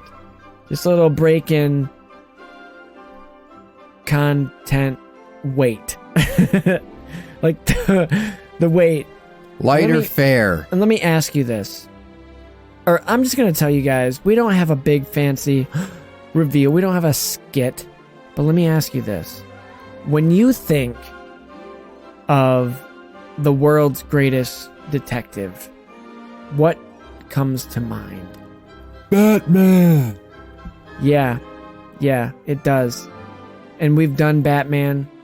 We've done Batman in the 80s and the 90s. We've done Batman in the 2000s with The Dark Knight. We've now gotten to there's Lego Batman and there's the Batman. There's a lot of Batman content to cover. But we're going to take a left turn. And what would you say if I told you this? If you... Hey. Yeah? Get on with it. The second best detective that you think of. Who do you think? Phoenix Wright. Sherlock Holmes. That's right. Sherlock Holmes. Or Gumshoe. Yeah. And there's a lot of Sherlock Holmes material out there too. And yeah, I'm carrying this on a bit. Neither of those two are the ones we're doing. But let me just take a minute to talk about our Lord and Savior. Our second Lord and Savior. Wow. Our fourth, because there's the Trinity. Our fourth Lord and Savior, Jim Carrey. And when I say Jim Carrey, what? Hey. We're going What's your there. favorite bit? We're doing it. We're finally putting our mouth where our money's been. Up our butts, because we're taking it to the streets. We're going to the Super Bowl. We're going to the jungle. we're doing Ace Ventura. Alrighty then. Okay. Yeah, no, for real, that's not a joke. I'm gonna need a new pair of shorts. We're doing Ace Ventura. I'm looking for a Ray Finkel. And a new pair of shorts. Or a clean pair of pants or shorts. Yeah, we talk about him enough we have to just do a franchise dedicated to him. It's a little two-parter before we get into the bigger stuff that we all know what it is, but I'm still not going to say what we're doing because we have plans for that. But we decided we're going to just take a mental break, do some little easy light hitters. I already have the first line of the rap written. So we're taking on Ace Ventura Pet Detective and Ace Ventura When Nature Calls. And get hyped about that. They won't be 3-hour episodes, I don't think. Oh, no. So you're welcome for that. But Jim Carrey is coming to an ear near you. And that's it. That's it for Harry Potter. This is where it ends. It's been a long trip. It's been a long journey. And we got a longer one coming up. A couple months ago, and we're here. I don't think there'll be any more long breaks like we have been. Because neither of us are leaving the state anytime soon again, I don't think. I'm sorry. Am I not allowed? No. That's not what I meant. Oh, okay. That's not how I meant it. I'm glad that's not what you meant. That's not how I meant it. You should go on vacation. That's right. I'm just saying, I don't think either of us have anything planned like that. We're going to be around. Sorry, what did you say? Oh, he's got his wand pointed at me. And maybe for season 3, we switch it up. Christian, we can't wait. I'm just kidding. I'm not going to do that. But thank you for listening and putting up with our sidebars. This show should be called Sequel Men the Podcast. Subtitle sidebars. But yeah, thanks again to our guests. We're gonna have plenty more. We have Joel actually committed to Ace Ventura, so he gets to take it head on. Wait. And he's coming on. Remember to listen to us wherever you listen to podcasts, Podbean, Apple Podcasts. Give us a rating, give us a review, write it, I'll read it. And find us on the social medias. We're posting more there, and we're getting there. We're getting there. Season 3, starting off with a bang, and now taking a little dip in quality, but we're raising the stakes with humor. Christian, take it away. Alrighty. Well, folks, you heard it from the guy himself. We are here. We've reached the end of the Harry Potter film franchise. We got the fin. We got everything. Joel must have said something funny. You're laughing. I need to check it out. But this is it. This is a Harry Potter film series. We covered all 8 movies, and we hope you enjoyed it along the way. We hope you found some enlightenment out of some things. We hope we've sparked some discussion, not just about Joel. Speaking of Harry Potter, doing Harry Potter it kind of reminds me of Joel because it's been a long time coming. Thank you for that. That's But yes, you've heard them all. We hope you stayed with us along the way. We hope you go back and check out some of our other film franchises that we've covered in the past 2 seasons. Each year is a season. But thank you for being with us and joining us along the way. It's been quite a journey. You can find us on Apple Podcasts, Google Podcasts, Spotify, Pandora, radio, anywhere you like to listen to your podcast, you can find us. And you can also listen to us where? Or not listen to us, but everywhere. Contact us.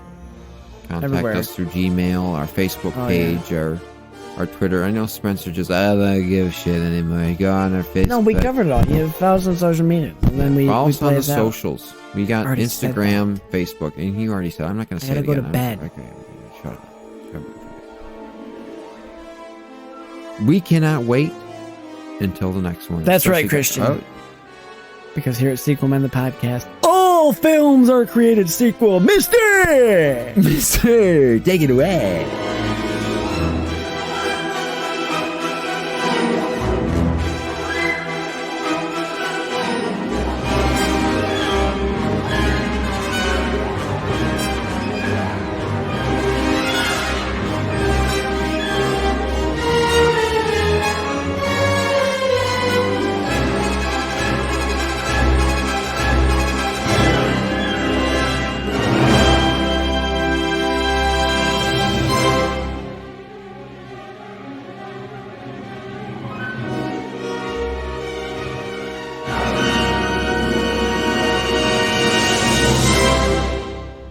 I'll tell you why I'm laughing. This can be our little what is end thing. Because this is what I said to Joel. Joel, just know whatever happens, whatever we say, however far we take what you might hear in the coming weeks, just know we love you. And we never mentioned, I won't use, but girlfriend. And we never crossed the line. We haven't crossed a million times before. I won't go into detail. Just know that we mean well and we will never apologize. Prepare yourself. And then he comments, after laughing at it, like the laughing emoji at it, he says, why the fuck do I put up with you assholes? Degenerates.